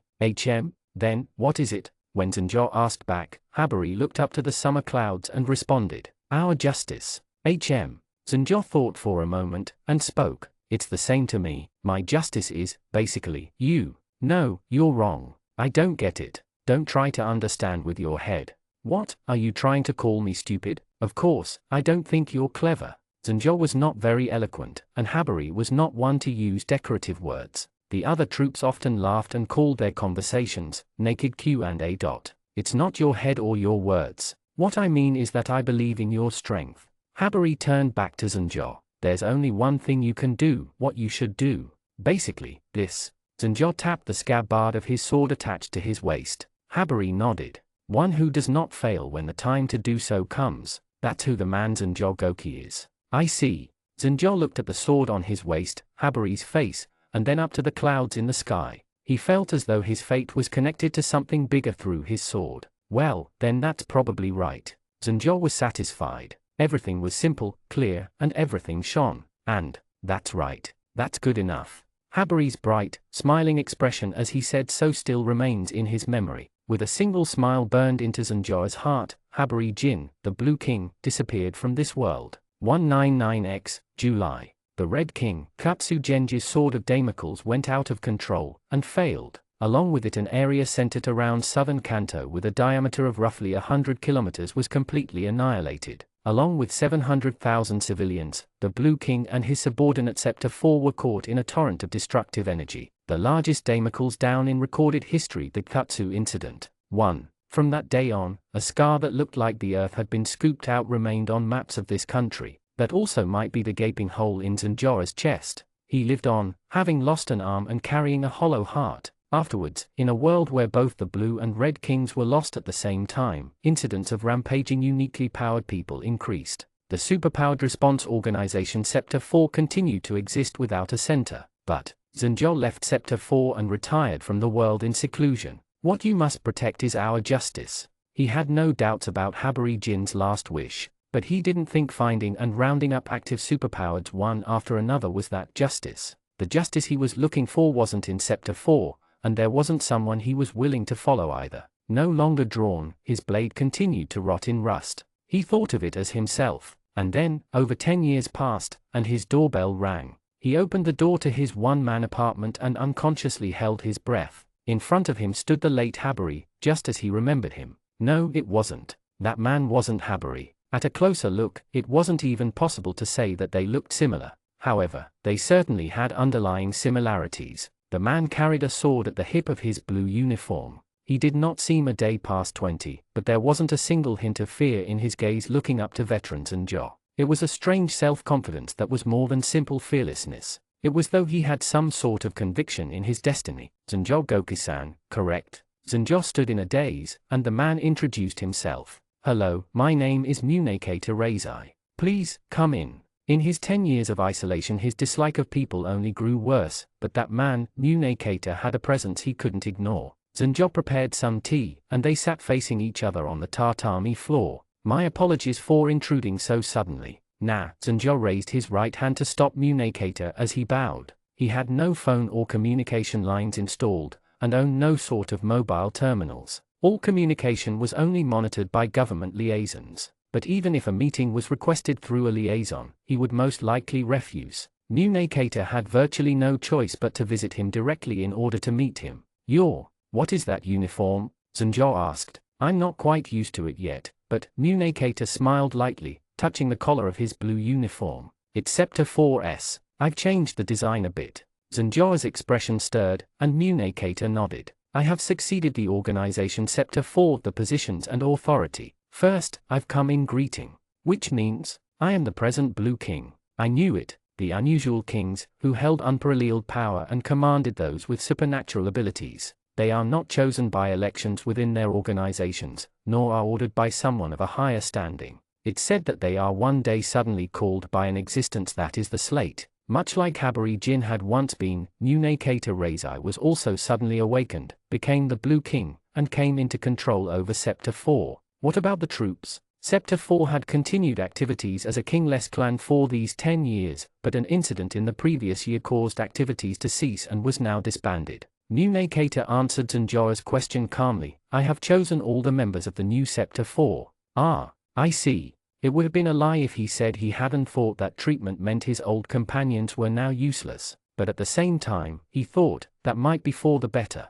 The duty of an unusual king is not to try to guess the feelings of his subordinates. He must himself lead and accomplish great tasks that no other could accomplish. The new Blue King will create a new organization and work as he wishes. He had no right to speak as someone who'd been removed from the scene. All he had to do now was answer Munekata, who had come to go through the proper motions with him as a person of the former organization, with the utmost courtesy. I see, Zanjoa said again, and bowed deeply. I will be praying for the growth of the new Scepter 4. When he spoke, it felt as though something within him was ending. He even thought, however stupid of an image it may be, that the departed Habari Jin had taken the form of the young man in front of him to tell him, now rest. But, I don't need such respects. I've come to get you, Munekata said, and smiled. When Zanjoa saw that smile, his whole body tensed. He felt a shock run through his bones. No, the man in front of him most certainly had something in common with Habari Jin. That was most likely the right of a king.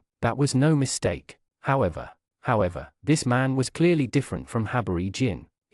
What a frightening spirit. It just makes me want to make it my own even more. The Blue King Habari Jin's right-hand man, called the strongest swordsman, Zanjoa the demon. Munekata looked closer at the menacing Zanjoa, but did not flinch, and instead his smile grew wider. It was a bottomless, deep smile that could see straight into the depths of another's heart, all while hiding its own true intentions. Zanjoa's right hand subconsciously looked for the sheath of his sword. His entire body wanted the blade that had not been worn at his side for a long time. What you must protect is our justice. For these 10 years, those words were his belief, no, his entire existence. There was no hesitation in his feelings. But, was this man named Munekata Reizai a king who would make justice in his own way, or was he something else, someone even more mysterious? He couldn't tell anymore. For the protection of Habari Jin's, and his, justice. Zanjoa-san. Millimeter.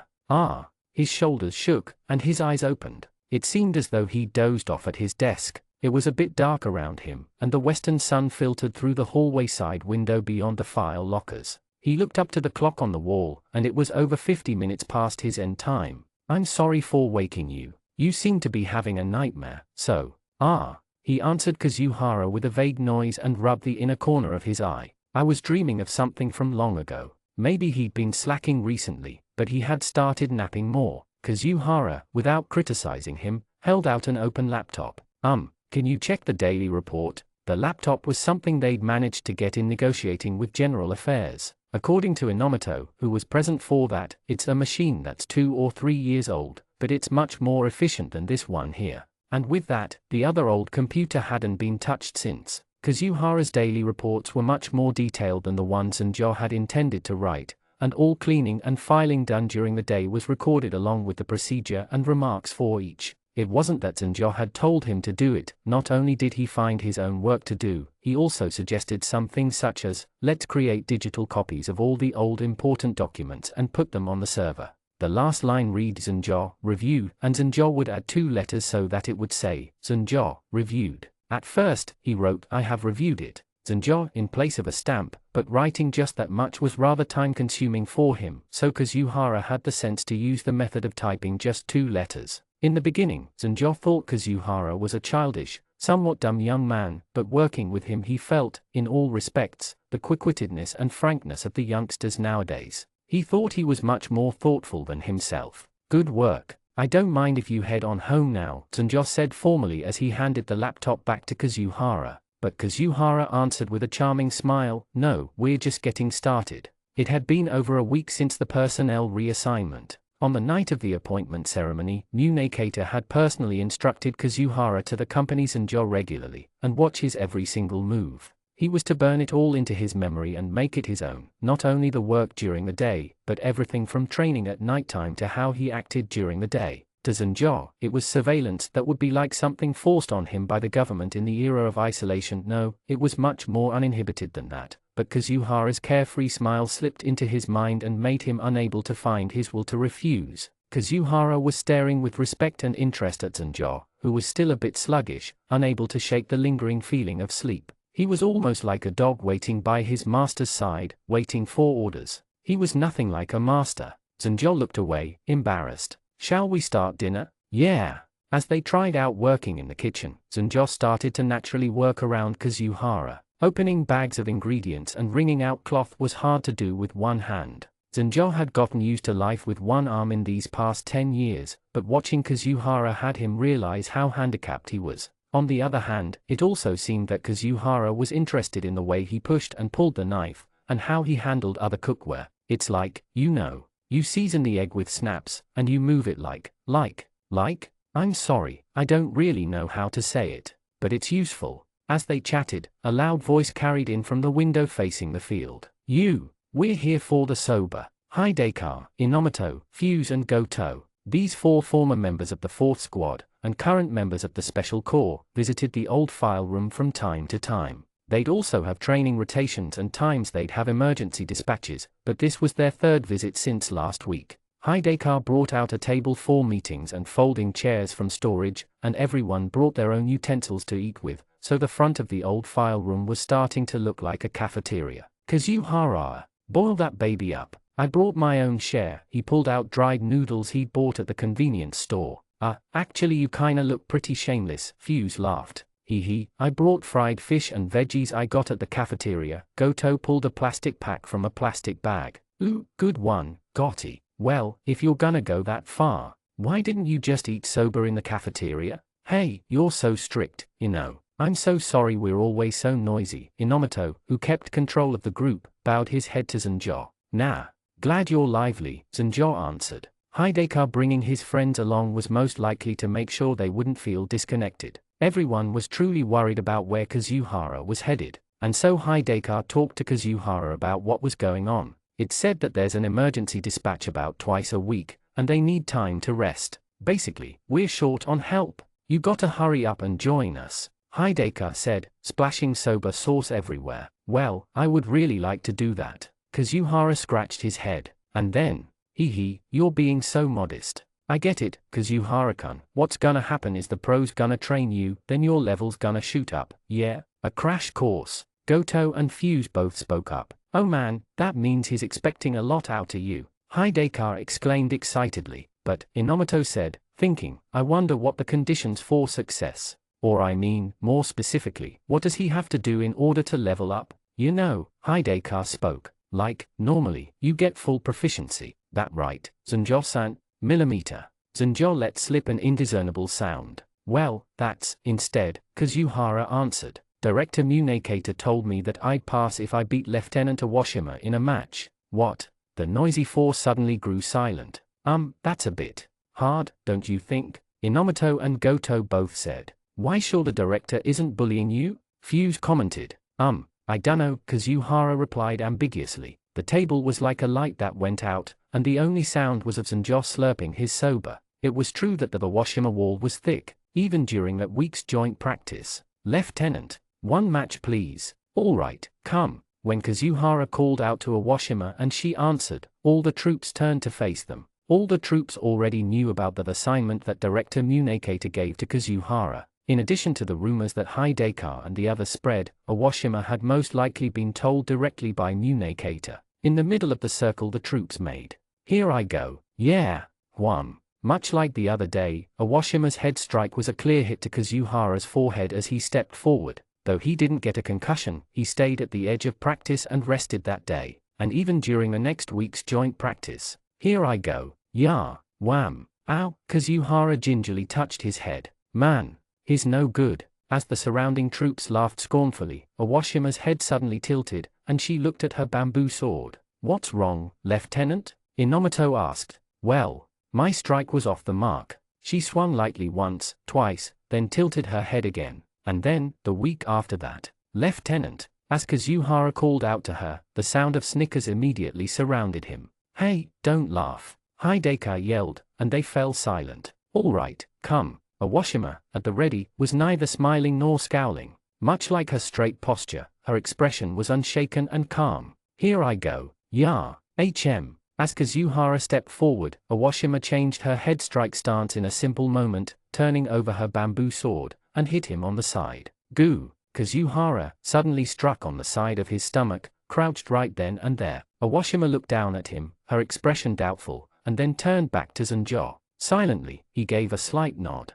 Lieutenant, what about Kazuhara? When Fuse called out to her, she came back to herself. Carry him to the corner. Hideka rushed over, leaning Kazuhara on his shoulder, and said, Man, you're hopeless. Part 2. That night, when he arrived late to his night training, Zanjo and Munekata were already in the dojo. As always, Zanjo sat inside while Munekata sat at the window, facing away from each other, but when Kazuhara entered, the tension eased. The reason Kazuhara was late was because he had gone to get a personal item of Munekata's that was being kept in the old file room. It was a small but heavy cloth bag, similar to a sandbag. The contents were a custom-made, 10,000-piece jigsaw puzzle. Completed, it took up the space of 2 whole tatami. 1. I can't really spread out large things in my office. And so for that reason, he left it in the old file room during the day and had Kazuhara bring it to the dojo at night. Kazuhara took out and lined up a few put-together pieces in a corner of the room and placed the remaining separated pieces in a pile on the floor next to it. The design was a blue sky. Attached to the instruction booklet inside the bag was a picture of the completed picture, which was a cloudless, blue sky. It's ready. Thank you. Once the normal preparation was done, Munekata switched places with Kazuhara and continued the puzzle. First, he carefully adjusted the placement of the completed pieces, then took a handful of pieces from the pile, picked out one and carefully observed it with narrowed eyes. Then, slowly, he placed it in one place on the floor. Sometimes, he would place a piece together with one he'd placed down earlier and they would fit together perfectly, but for the most part pieces were left placed individually on the floor. Basically, Munekata wasn't putting them in place by trial and error, but in one go. Piece by piece, he was putting the pieces down on the floor using an invisible guideline. Kazuhara wasn't particularly versed in puzzles, but he thought as he watched Munekata crouched on the floor, there isn't anyone else who does it like that. There's nothing strange about this, Kazuhara-kun, Munekata spoke, continuing to work. If the edge of the piece is cut in a straight line, then it's a piece on the edge of the puzzle. If there's a part of an eye or nose on the piece, then it's a piece that belongs on a face. Or, if there's part of a letter on it, then it must belong on a book or sign. Besides that, there are countless other bits of information: the size of the piece itself, the shape, the cut pattern, arrangement, the ink on the front, the indentations on the back that you can logically make up for. If you look at the parts, you can see the whole. That is all. So basically, he already sees the completed picture from the beginning, Kazuhara thought. It most likely didn't just apply to puzzles. The structure within Sector 4 as well as in other societies, and what sort of actions he should take such places that had to do with him. He understood all things like that on a level beyond anyone else. It was though the entire world sat on the palm of his hand. He is scary. What Kazuhara thought as scary wasn't his impression towards Munekata's sharp intellect. He had tenacity that, though he already knew the completed image, he didn't lose interest in the puzzle, would lead him to spend tens of hours on a 10,000-piece puzzle with his own hands. What Kazuhara found scary was his sense of finding the fun in knowingly acting. If I made an enemy out of him, having his destiny decades in the future seen right though, then made off with and to be chased knowingly into the abyss of destruction. Kazuhara's body shivered lightly as he imagined that. Am I that frightening? Munekata said, without looking up. Who, what? Suddenly called out. Kazuhara stood at attention. And, yes, a little, he said. An honest one, you are. There was slight laughter in Munekata's voice. To be fearful of those different from you is a normal human emotion. I'm also afraid of people like you, and like Zanjo-san. I understand Zanjo-san, but, me too, yes, so please, scare me more. Munekata looked up, and pointed his eyes towards the inside of the dojo.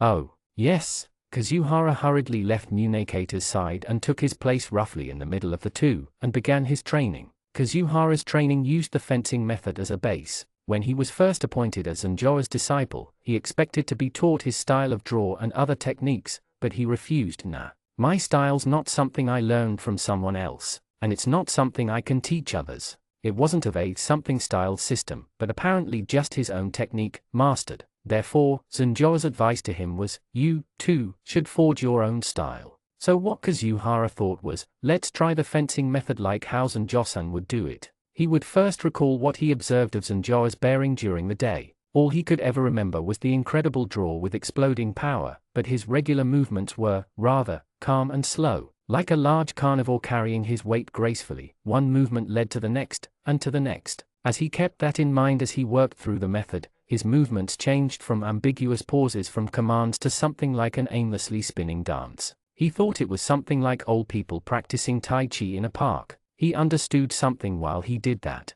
He had conflicting impressions of Zanjoa's explosive draw and slow movements, but they probably should be thought of as one and the same. They were movements, basically, for a full power attack at any moment. In the normal fencing method, after the swing of the sword and the hold of the position, there was a space of a single breath before the next movement. An enemy attack in that space would even seal the demon draw of the beastly instinct in the same moment. And so, slow movements would eliminate that space. As such, the man named Zanjogoki moved so that in the next moment he would be able to unleash his most powerful attack in battle, in training, and even in daily life. When he realized that, he felt a shiver shoot up his back. Zanjo-san is incredible, and, all right, me too. Keeping Zanjo in mind, he adopted those movements as his own. In these past few weeks, those movements were turning into something that only belonged to him, different from both the regular fencing method and Zanjo's actions. And today, regulating his posture and breathing, he repeated his Kazuhara-style fencing method over and over. He at first felt Zanjo's and Munekata's presence, but eventually even forgot about those, and went from the first form to the second, to the third when he'd finished all 5 forms, and came back down. Munekata's voice came from behind him.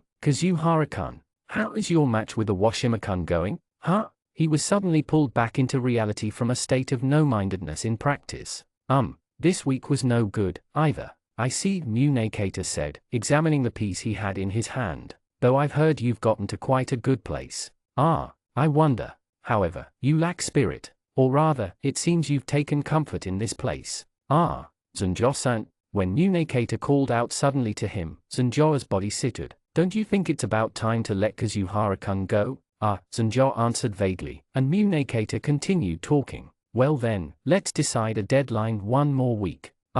What? Kazuhara responded with a cry. The joint training next week will be your last chance. If you don't hit a Washima-kun with your training sword at your next face-off, Kazuhara-kun, I will advise you quit on the grounds that you are unfit as a member of Sector 4. Munekata condemned, a slight smile on his face. Pardon my intrusion. Please put away my puzzle, Munekata said, and left the dojo. Kazuhara stood standing and staring, his words seemingly not reaching his ears, and he finally murmured, 1 more week. Defeat Lieutenant Awashima in 1 more week. What should he do? What could he do to beat her? Nothing came to mind. Now that he thought about it, it wasn't that he'd done anything these past 3 weeks. All he did was randomly imitate Zanjo. When Munekata had said, you don't have enough spirit, it was probably true. Spending his days at Zanjo's side wasn't unpleasant. He'd sort of thought that it wouldn't be so bad if he were to continue his daily routine like this. It was though cold water had been poured over him. Though he had been told to defeat the lieutenant, he had done nothing to accomplish that. His punishment for his indolence had just been handed down to him.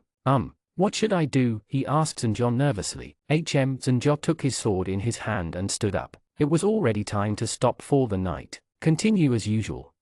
Okay. It probably meant this has nothing to do with me, but when Zanjo said it, he calmed. There was no point in getting worked up about it now. All he could do now was do what he could, little by little. Kazuhara took the basic stance of the fencing method. And, like a looming black wall before him, Zanjo stood in front of him. Continue. Yes. Kazuhara began the method that he had arranged. The tension he felt in front of Zanjo's huge presence was well sharpened in his swordsmanship. 1, 2, 3, 4 in the breaths between the slow movements of the training sword, Zanjo suddenly stuck his sheath in. For a moment, he thought he was going to disarm him, but Zanjo's sheath touched Kazuhara's shoulder, without impeding his movements, and supported him. And then, his sword moved faster than normal, and the connection between movements changed a little. They were faster, more smooth.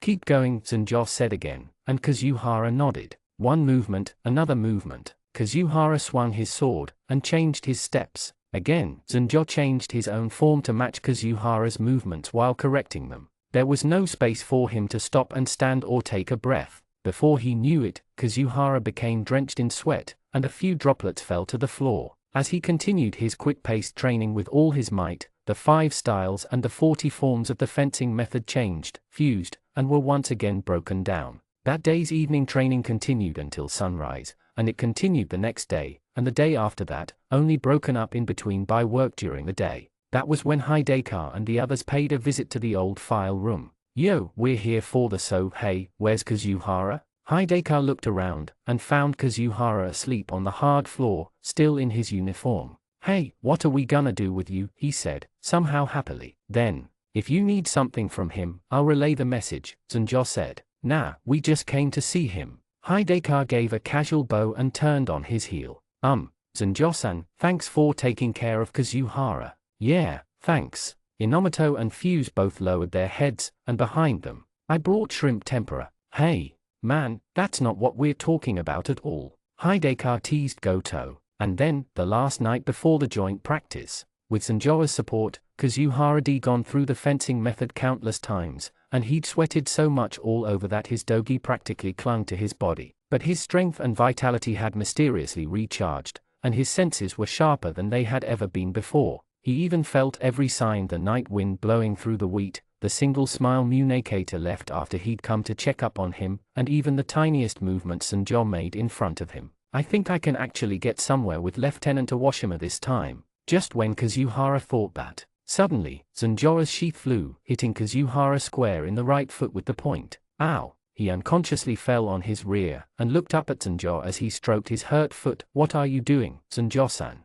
Zanjo nodded slightly and said, "That's all for today." The next day was Kazuhara's judgment day. "Lieutenant, one match please," he called out to Awashima, and as always, took their places for a one-on-one match. "My path is going to be decided with this match." Lieutenant Awashima may or may not have known that. If she did know, then she probably wouldn't go easy on him. From the troops that gathered around them came the heckling voices of Hidekar and Fuse. "Kazuhara, go for it. Hold out just a little longer this time." Goto and Inomoto exchanged looks. "Hey, isn't he dragging his foot?" "Oh, you're right." There was a bit of discomfort left on the foot that Zanjo had hit. When Kazuhara asked why Zanjo had done that this morning and the night before, all he would say was, "Good luck in your match," and didn't tell him the reason. At any rate, he didn't think that his foot would be a good excuse to Munekater. All he could do was go up against Awashima with all he had. He stepped 2-3 times in his spot with his foot. He should be okay, maybe. Readied, they faced each other. "All right."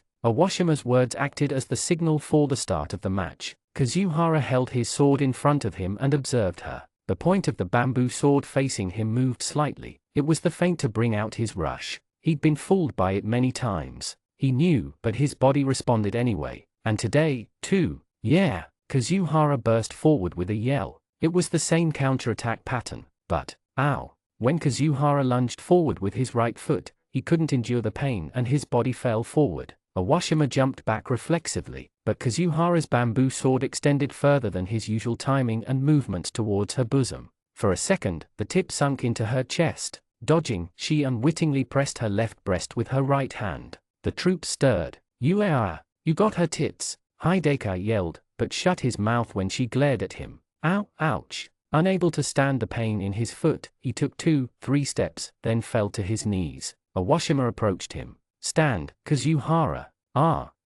Kazuhara hurriedly stood, and Awashima switched her sword to her left hand, then bowed.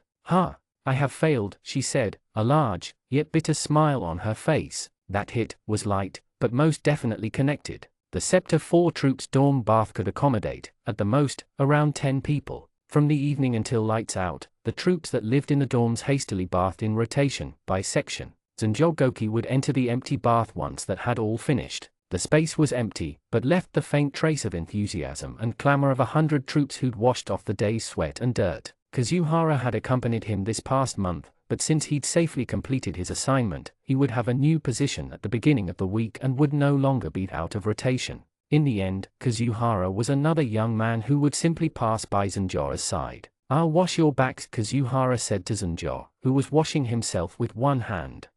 Thanks." Zanjo turned his back to him, and Kazuhara began to scrub his back with a towel. "Zanjo-san. Thank you for teaching me so much all this time." "Well, I didn't teach you anything," Zanjo answered. "The only thing that resembled training had happened over the last week, and everything else was just Kazuhara swinging his sword around himself." "Now that you mention it, that might be true." Zanjo smiled wryly at Kazuhara's honest answer. But, oh, no, that's not what I meant, he explained himself hurriedly. I feel like Director Munakator didn't tell me to learn from something taught by you.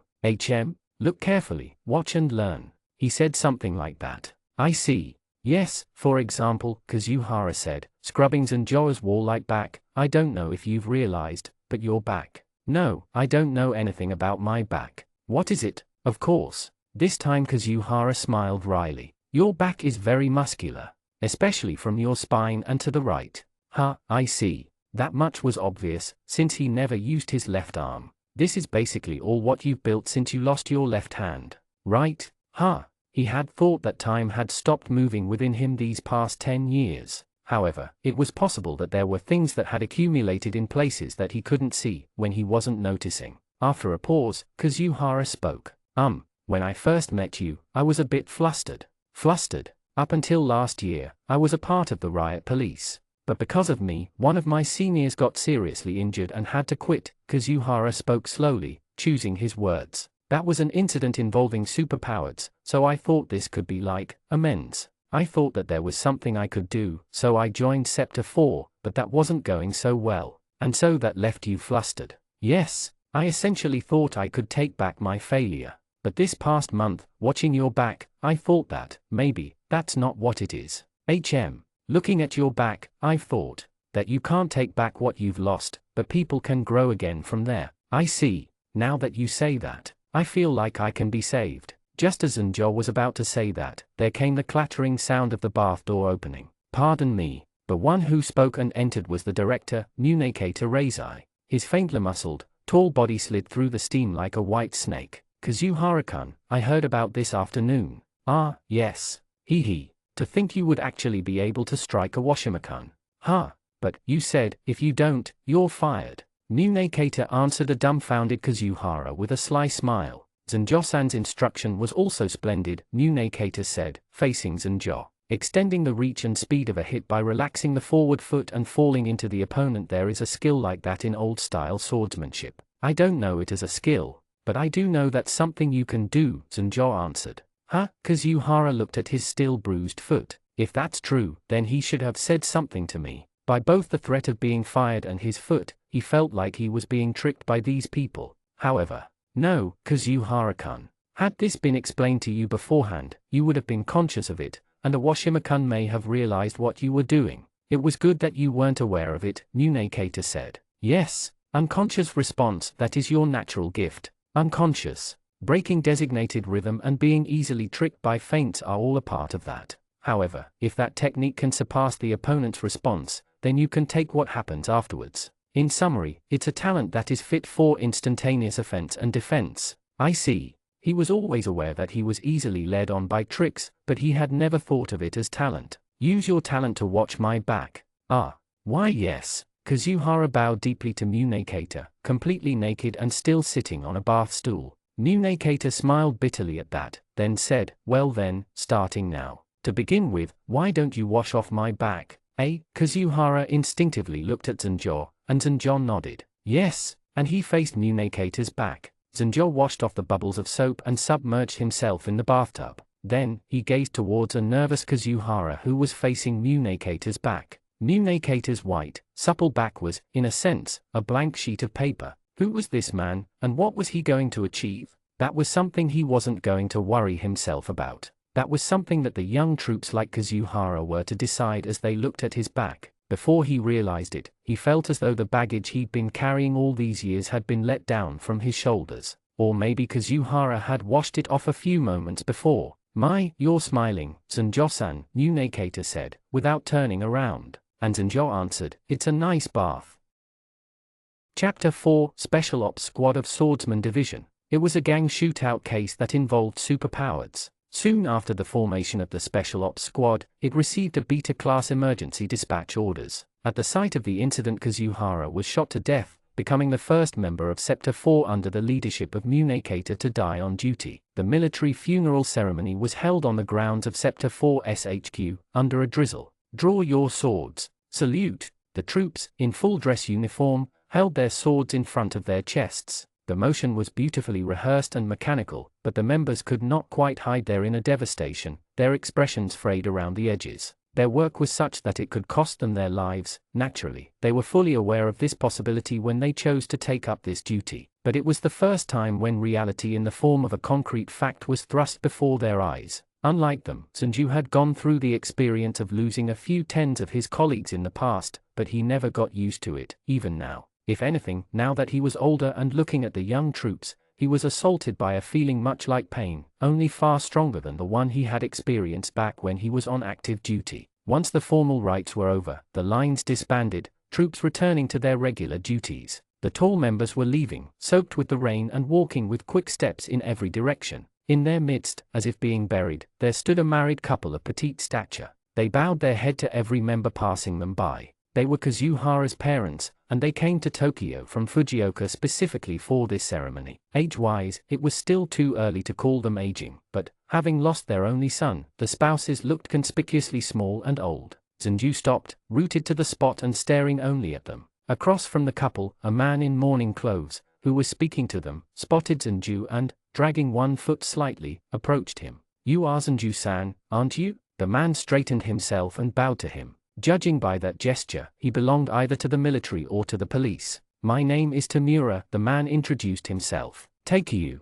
I mean, Kazuhara-kun would mail me once in a while." In the message he sent the other day, Kazuhara-kun wrote that he was finally on his way to becoming a full-fledged member thanks to you, Sanju-san. Urged by Tamura, Sanju stepped in front of Kazuhara's parents. "Thank you for holding such a grand ceremony." The parents bowed to him, almost as if in a prayer, and he could only say, "No," before falling silent. "Sanju-san," Tamura finally asked, breaking the lengthy silence. "Was Takeu commendable?" Sanju could answer nothing. Casting down his eyes and keeping his silence was all he could manage. "No, he wasn't," someone murmured in his stead from the side. "Hey, stop it, Hideka. Get a clue, man, a clue." There stood Hideka, Fuse, Gota and Inomoto. The 4 ex-members of Squad 4 must have walked up to them when no one was looking. He was a guy with a future, with a potential that he needed to realize in that future. Neither Tamura nor Sanju could reply anything to that. Kazuhara's mother pressed a handkerchief to her mouth and started sobbing.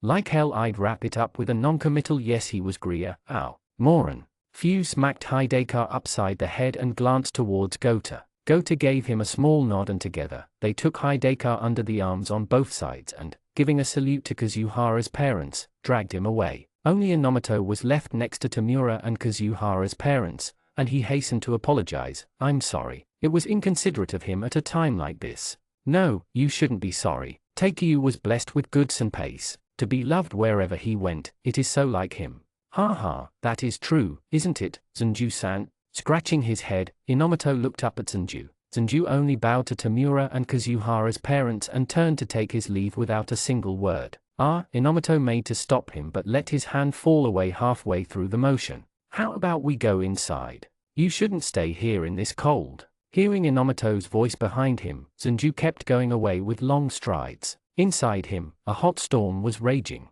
The energy with no way out threatened to explode from inside his body. His feet carried him towards Munekater's office in the main building, a place he would normally avoid getting close to. Inside the office, besides Munekater, there was another member of the troops he was not familiar with. https://7.8.media.tumblr.com/860d2d83a63868b24686ab2forward/tumblr_underscore p7l4do6w1rls5eo_left (_)-f0c12993f50504b777.png. Pushing him aside, he stalked towards Munekater, who was putting his soaked coat on a hanger. Munekater turned to him, and Sanju grabbed him by the lapels, slamming his back against the wall. For a second the tall Munekater's feet were dangling in the air as he was lifted clean off the floor with Sanju's one good arm. Sanju was glaring at him, eyes tinged with an obvious killing intent, growl escaping his throat. "Oh, Sanju-san. You are making a much better face today," Munekater said with that thin smile of his, same as usual. Captain," the member from earlier drawled languidly from behind Sanju. His dark eyes behind the glasses were smirking with cynicism. "If you're in the middle of something, maybe I should come back later?" No need. As Munekater replied, the member turned to Zenju. Then, Zenju-san, was it? Could you postpone that till my business here is finished? I'd like to get it over with already. Zenju looked down to get a better look at him. The operative wore a blue uniform but did not look to be affiliated with the swordsman division. Zenju had never seen this young man on the grounds nor in the dojo before. At a glance, he had refined features, but there was a slight hoodlum edge about the way he held himself. It created a disparity, making him come across as somewhat twisted. The member shrugged his shoulders and took a step back. The way he kept his distance was also expertly. Strength of a very different nature than that of a Washima and the other troops could be felt in him, the strength of one well used to fighting. This is Fushimi Saru Haikokan, from the intelligence division. I am transferring him to the Special Operations Squad starting tomorrow, Munekater explained. I see.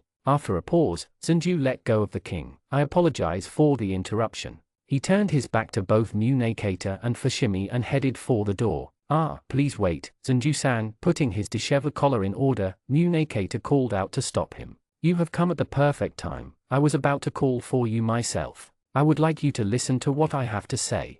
Kazuhara Takeyu's death had a special meaning to it. That was what Munekater said to his two subordinates, Zenju and Fushimi. The emergency dispatch happened on the same day Kazuhara had been transferred to the Special Ops Squad. The case involved 3 beta-class superpowers. It was not rare for strains who were not affiliated with superpowered organizations to get easily roped into participating in criminal gangs and political extremist groups. That day's case also started with a skirmish between criminal gangs for division of the spheres of influence. It turned into a large-scale incident that mobilized not only the Blue King Munekater and the Special Ops Squad, but also the regular Swordsman Squads 1 and 2. However, since beta cases had been occurring on an all-too-regular basis in the past few months, the one they had on their hands was not deemed anything atypical at the time. The superpowers, confirmed at the site, were promptly suppressed by the members of the Special Ops Squad. That also went as usual, not giving any reason to consider the operation atypical either.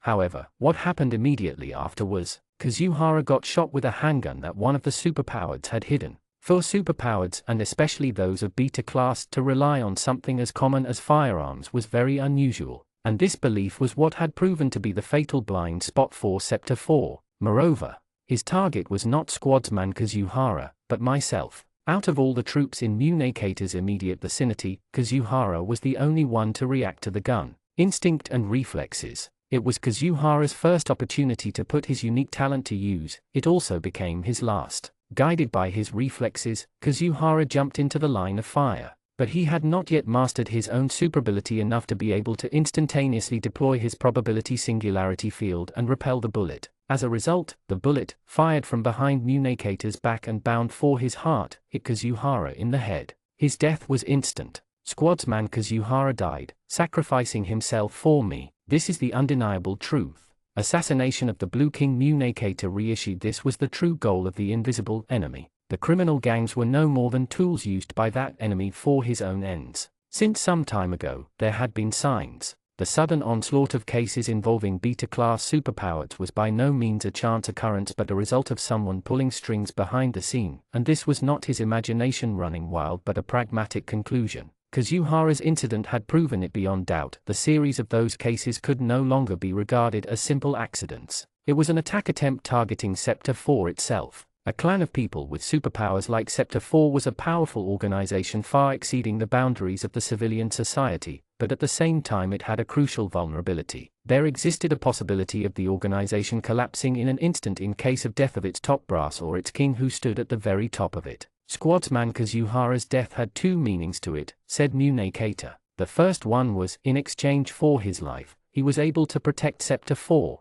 And the other one was, using the opportunity his death created, Sector 4 was going to be reborn as an even stronger and tougher organization. Sector 4 got to business utilizing every means at their disposal in an attempt to uncover any trace left by that enemy. They started what is called active intelligence gathering, except their methods pushed the boundaries of typical police activity geared towards preservation of public safety. All sorts of information flowed in, the data that Annex 4 itself had accumulated on superpowers, records from every field operation conducted until just a few days ago, judicial and administrative information obtained through application of Code Blue, complete with the data that a test run of the digital surveillance system Uishiki provided. Before long, miscellaneous pieces of information started to fall into place, coming together to form the whole picture. An 8-story multi-use building located in a corner of Kamikuzuka Business District in Toyosu Ward. A few beta-class superpowers were spotted coming in and out of it. At the very least there were 8 of them.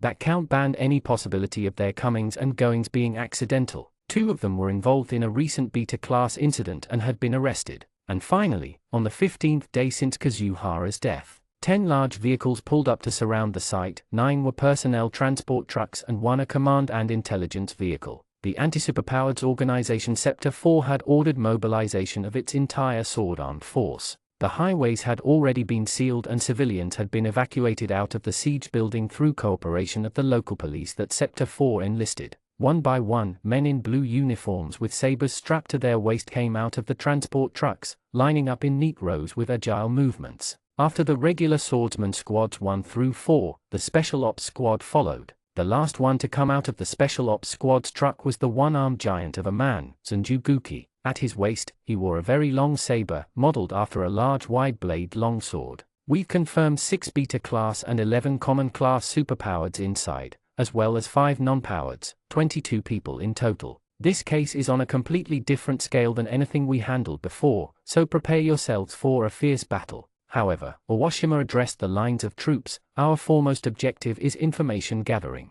So I trust you to make every effort and gain control of the situation while avoiding unnecessary bloodshed as much as possible regardless of whether it's a superpowered you're up against or a non-powered. Lieutenant Hideka raised his hand. Can interpret your as much as possible as a recommendative preferably, Hideka asked, his left hand fiddling with the lock of his saber and his eyes devoid of any trace of humor. As much as possible, Owashima did not compromise. Morin Few smacked Hideka upside the head. Well, that's the spirit, as they say. As Munekata approached, Owashima stepped away, ceding her position to him. After casting a look around and surveying the troops, who immediately straightened themselves under his gaze, Munekata recited, "We will carry out the duty entrusted to those wearing swords, permitting neither chaos on the holy ground nor violence in this drab world. We will advance with swords in hand.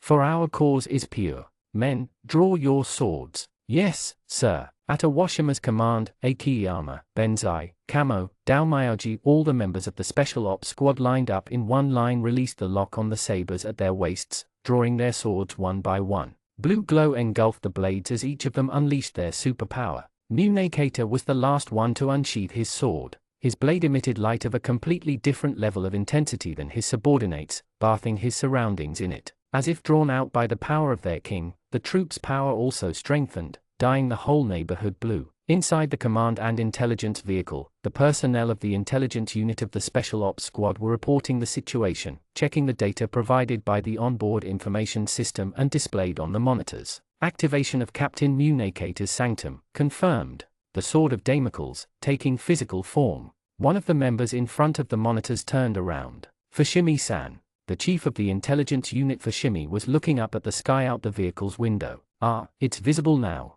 High in the sky up above the building a sword-shaped crystalline object was being conjured, its view partly cut off due to the window being small. "Rouge."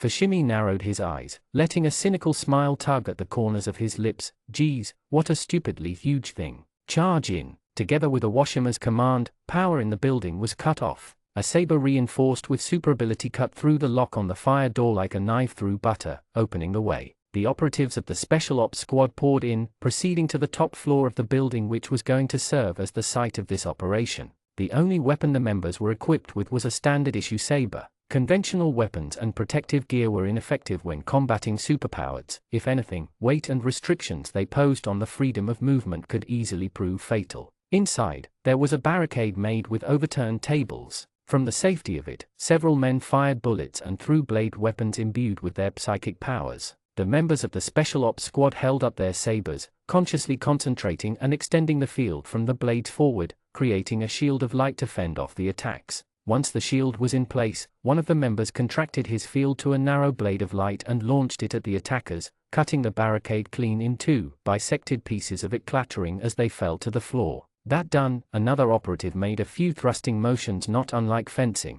and small balls of light flew off the tip of his blade, piercing the shoulders and thighs of the enemies, who were now out in the open, like bullets. The troop members of Sector 4 were official clansmen, who had their talent blossom and perfected under the Blue King. That was why the level of their abilities was in sharp contrast with that of Strains, who were only masterless strays. Naturally, the fact did not preclude danger completely. A member who focused on offense risked getting his moment of defenselessness exploited and targeted by another one of the enemies. Also, since a small number of non-powered armed with guns were mixed in the fray, there existed the possibility of a surprise attack from them to stay vigilant against at all times. For that reason, the troops continued fighting while making sure to watch their squadmates' backs in their defenseless moments and cover each other's blind spots. As far as odds went, practiced orderliness was what could be deemed the key element to having the upper hand in melee. But Haidekar rushed in ahead of the line. "Hey, you're too far ahead." Ignoring his comrade's warning in favor of chasing after the retreating enemies,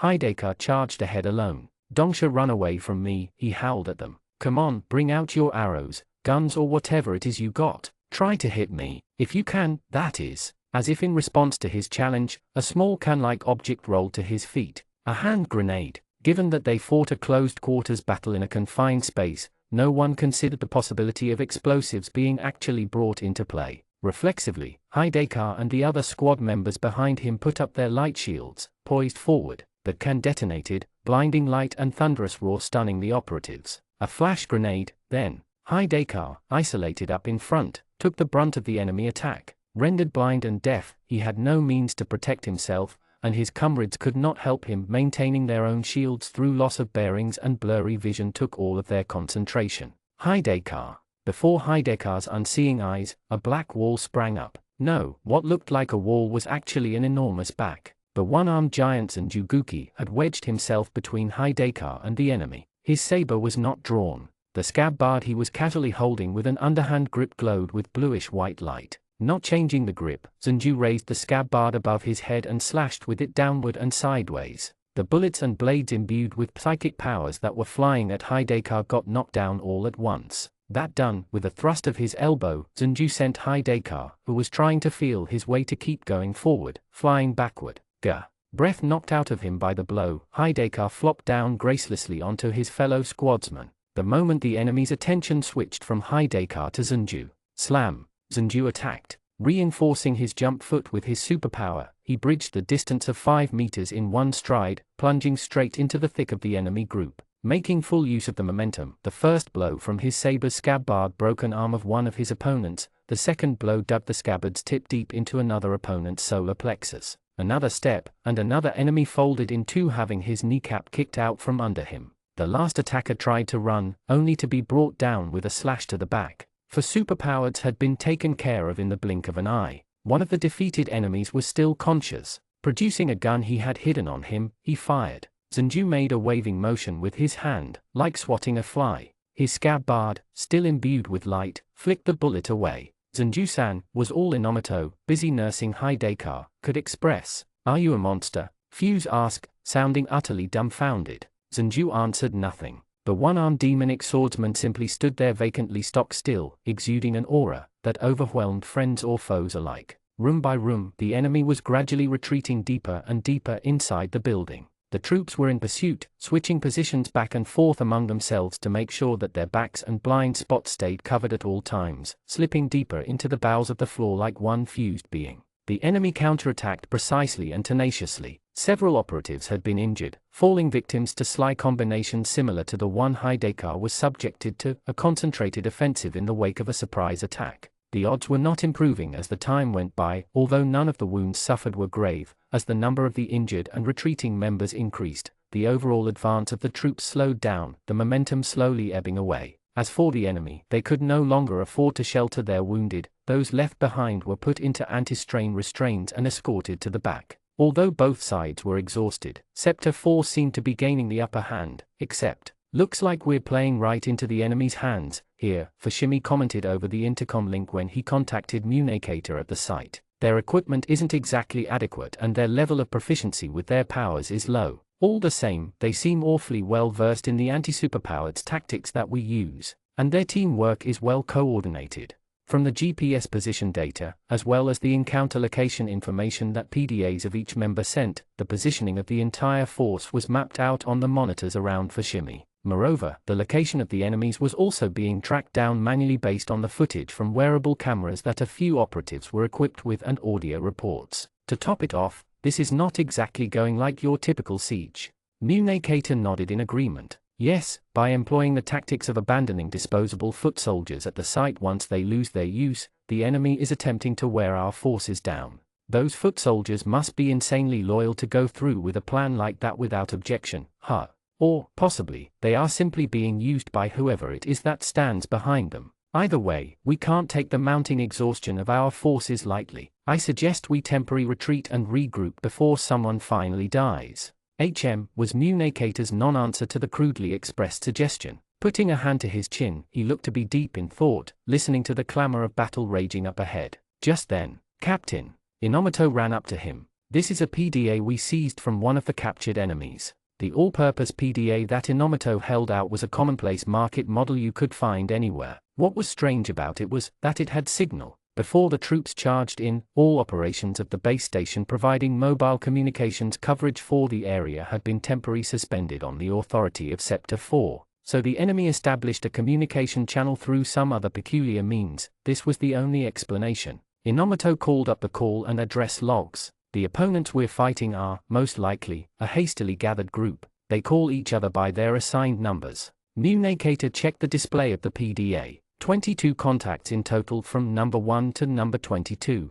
Yes. Although, there is also number 0 on the list of O. At this site, they were dealing with 22 opponents. At least that was how it was supposed to be according to Sector 4's intelligence. However, there were 22 opponents, plus number 0, In other words, a personage who, in the past half a month, had all but completely avoided all the nets they set up, was present somewhere on this floor. I would certainly like to meet them. No, I am being invited. In fact, what is their location? They seem to be in the room called Reception Office. Fushimi-kun, the corner room of the southwest wing, at the end of the hallway and at the heart of the enemy-controlled territory. I see. For the record, I do think it's a trap.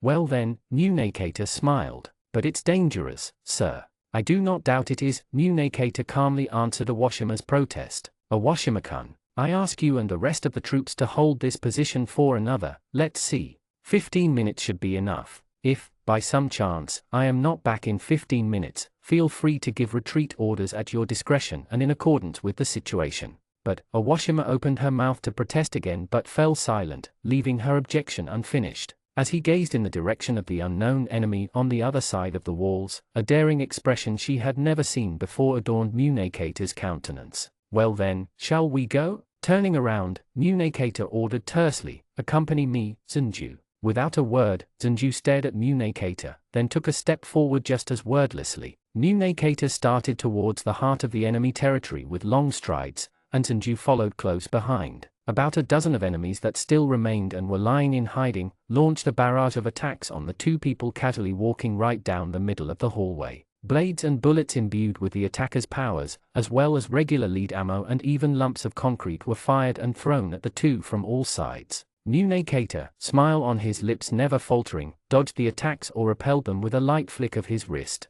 Behind him, Zenju, half-turned with his left shoulder jutting out a little, parried the attacks that came from behind, wielding the scabbard in his right hand with precision. He also had time to dish out strong blows left and right with the scabbard as he walked. A hit from the scabbard, charged with his concentrated aura, punched through the walls and crushed barricades, knocking out the enemies in what was a very one-sided confrontation. Bathed in the concentrated gunfire and psychic attacks, Communicator and Zenju kept walking, never missing a step. It took them less than a minute to reach the so-called reception office. Passing through was all they did, simply strolling along the hallway a few dozens of meters in length. Nothing more than that. Yet the enemies that they had passed fell silent in their hiding spots, likely due to completely losing any fighting spirit they had. Zenju pushed the door to the reception office. It was not locked. Casting a quick look around the room, Zenju was about to set foot inside but suddenly paused. Is something wrong? Zenju wordlessly stepped aside, and Communicator entered the room.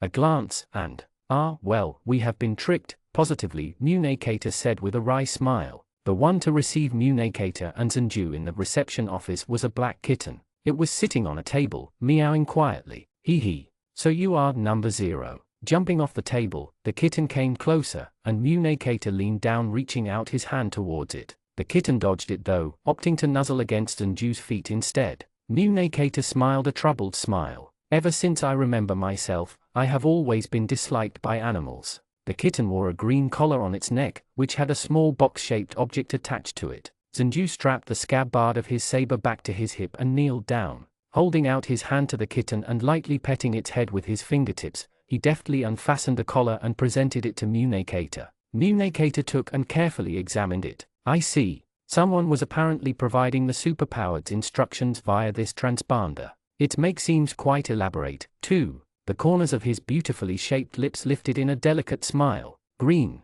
It is a color I'm not fond of. Munekater raised his head and let the tension seep out from his shoulders. Well then, this is it for today, I suppose. With that, he looked around the reception office they were currently in. Just as the name suggested, the room struck the beholder as mostly empty save for a table, a sofa and a few decorative trinkets. A huge picture window overlooking the city took up one entire wall. Wielding his sword alongside his subordinates and defeating anyone who dared to stand in his way in pursuit of the invisible enemy, Munekater had arrived to an answer, which turned out to be this gigantic blank. We were certainly led around by the nose this time. Still, this, too, is a big step forward, Munekater said. I am sure that today's combat experience will prove invaluable come a time when we have to do battle with the other clans. The fact that I could finally welcome you, Zenju-san, as part of the Special Operations Squad is also significant. It would not be an exaggeration to say that everything is going the way it should. But,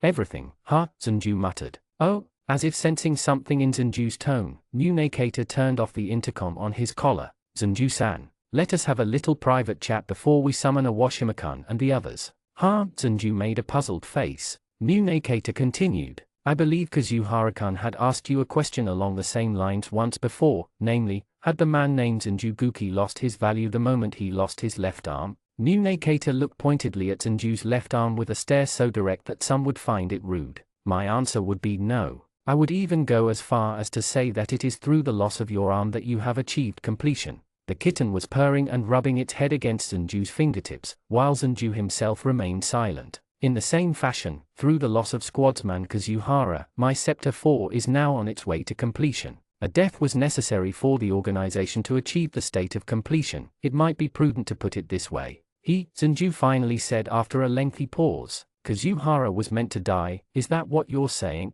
Zenju stood up, and the kitten, sensing signs of anger in him, jumped back. Well, Munekater pushed up his glasses, his expression unreadable due to being half hidden with his hand. If I said yes, would you slay me? He asked. The same way you did your king, the Blue King Habari Jin, in the past? Zenju's expression underwent a change. Shock, anger, no, emotions even more violent than these were warping his face. July of 199X, the Kutsu incident, and the moment that decided it. Caught up in the range, affected by the power outburst from the Red King, Kutsu Genji, Habari Jin's Sword of Damocles was also rapidly losing stability. That is, there existed an extremely high probability of chain eruptions of King's powers being triggered.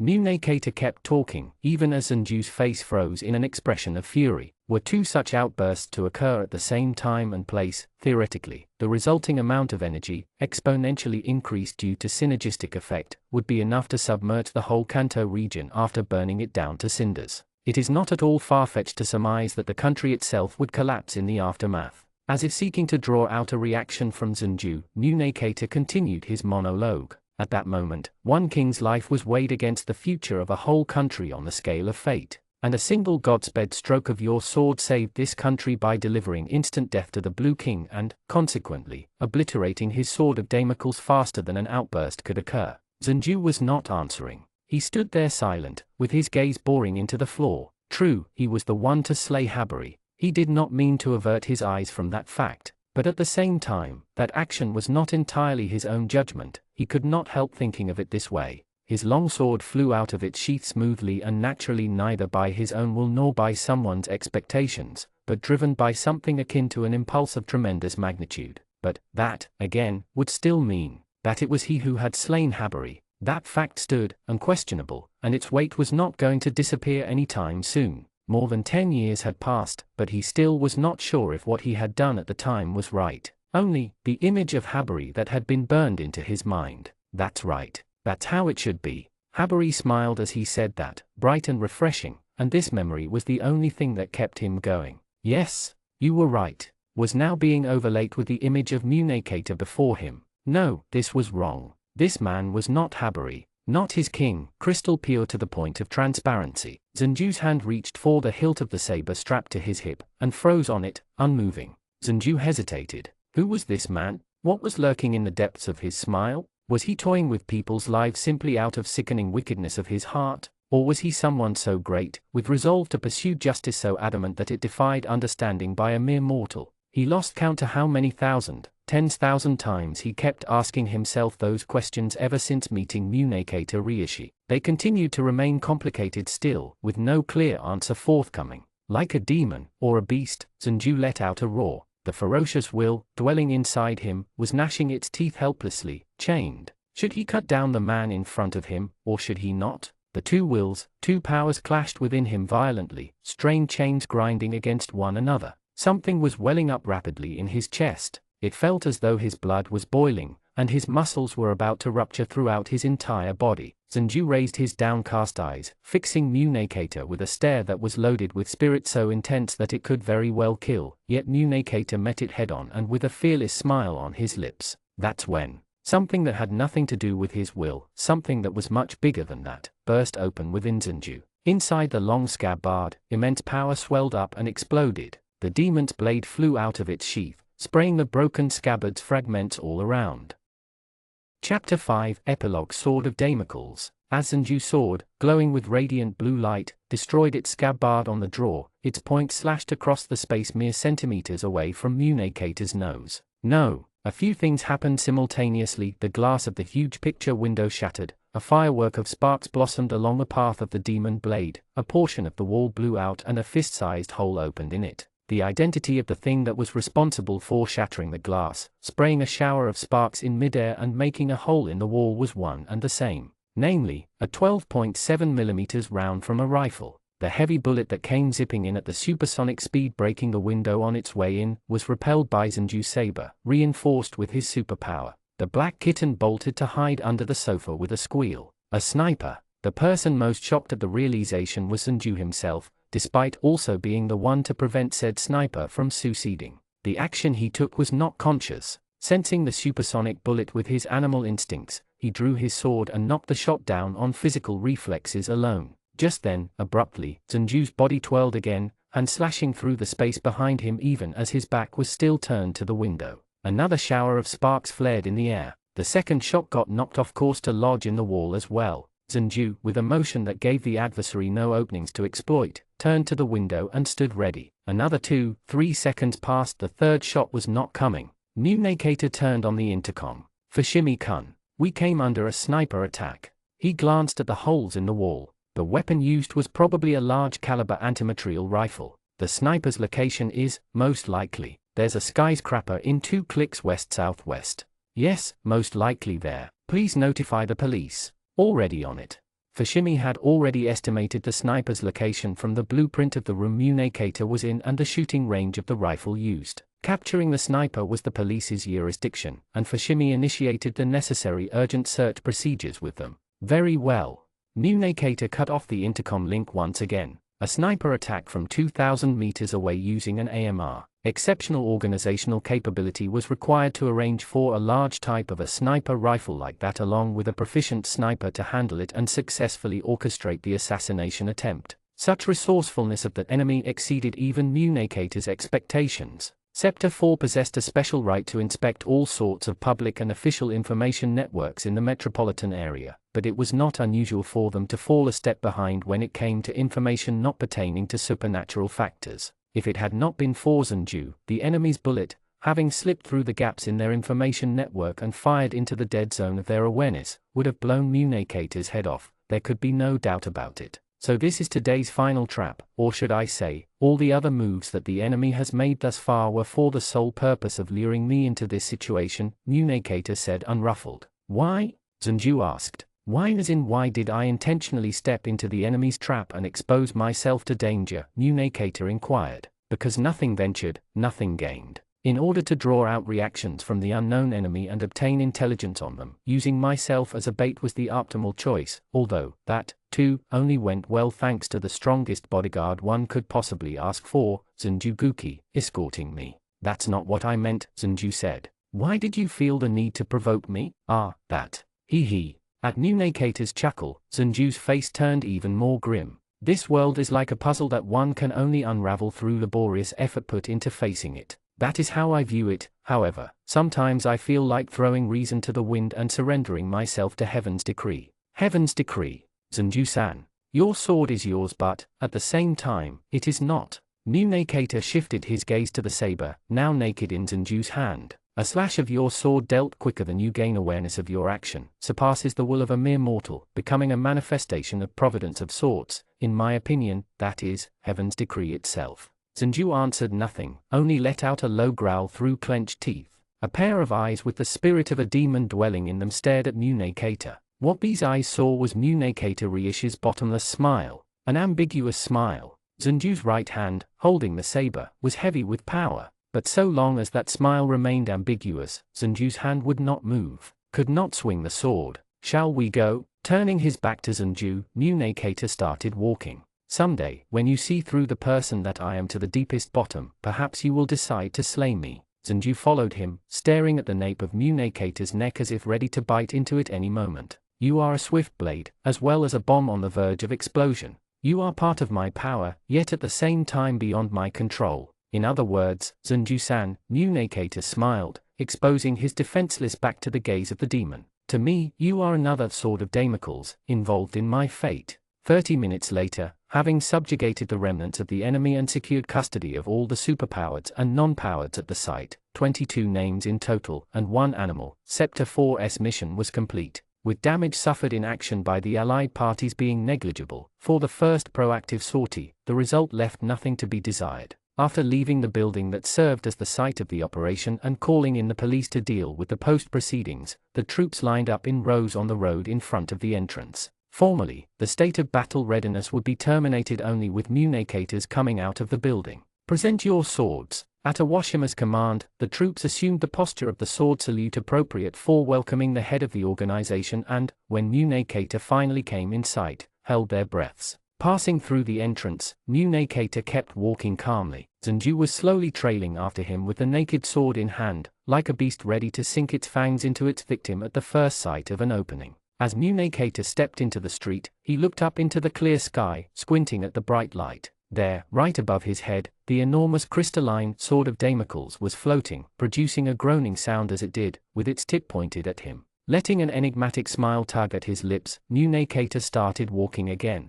Living under a sword rasping overhead and followed by a demon at his heels bearing its fangs at his back, he simply walked forward with an air of composure, paying no mind to either. Even with the danger of death and destruction so close by his side, his confidence was unwavering. The Blue King, Munekata Riishi, truly was the embodiment of the man destined to be a supreme ruler.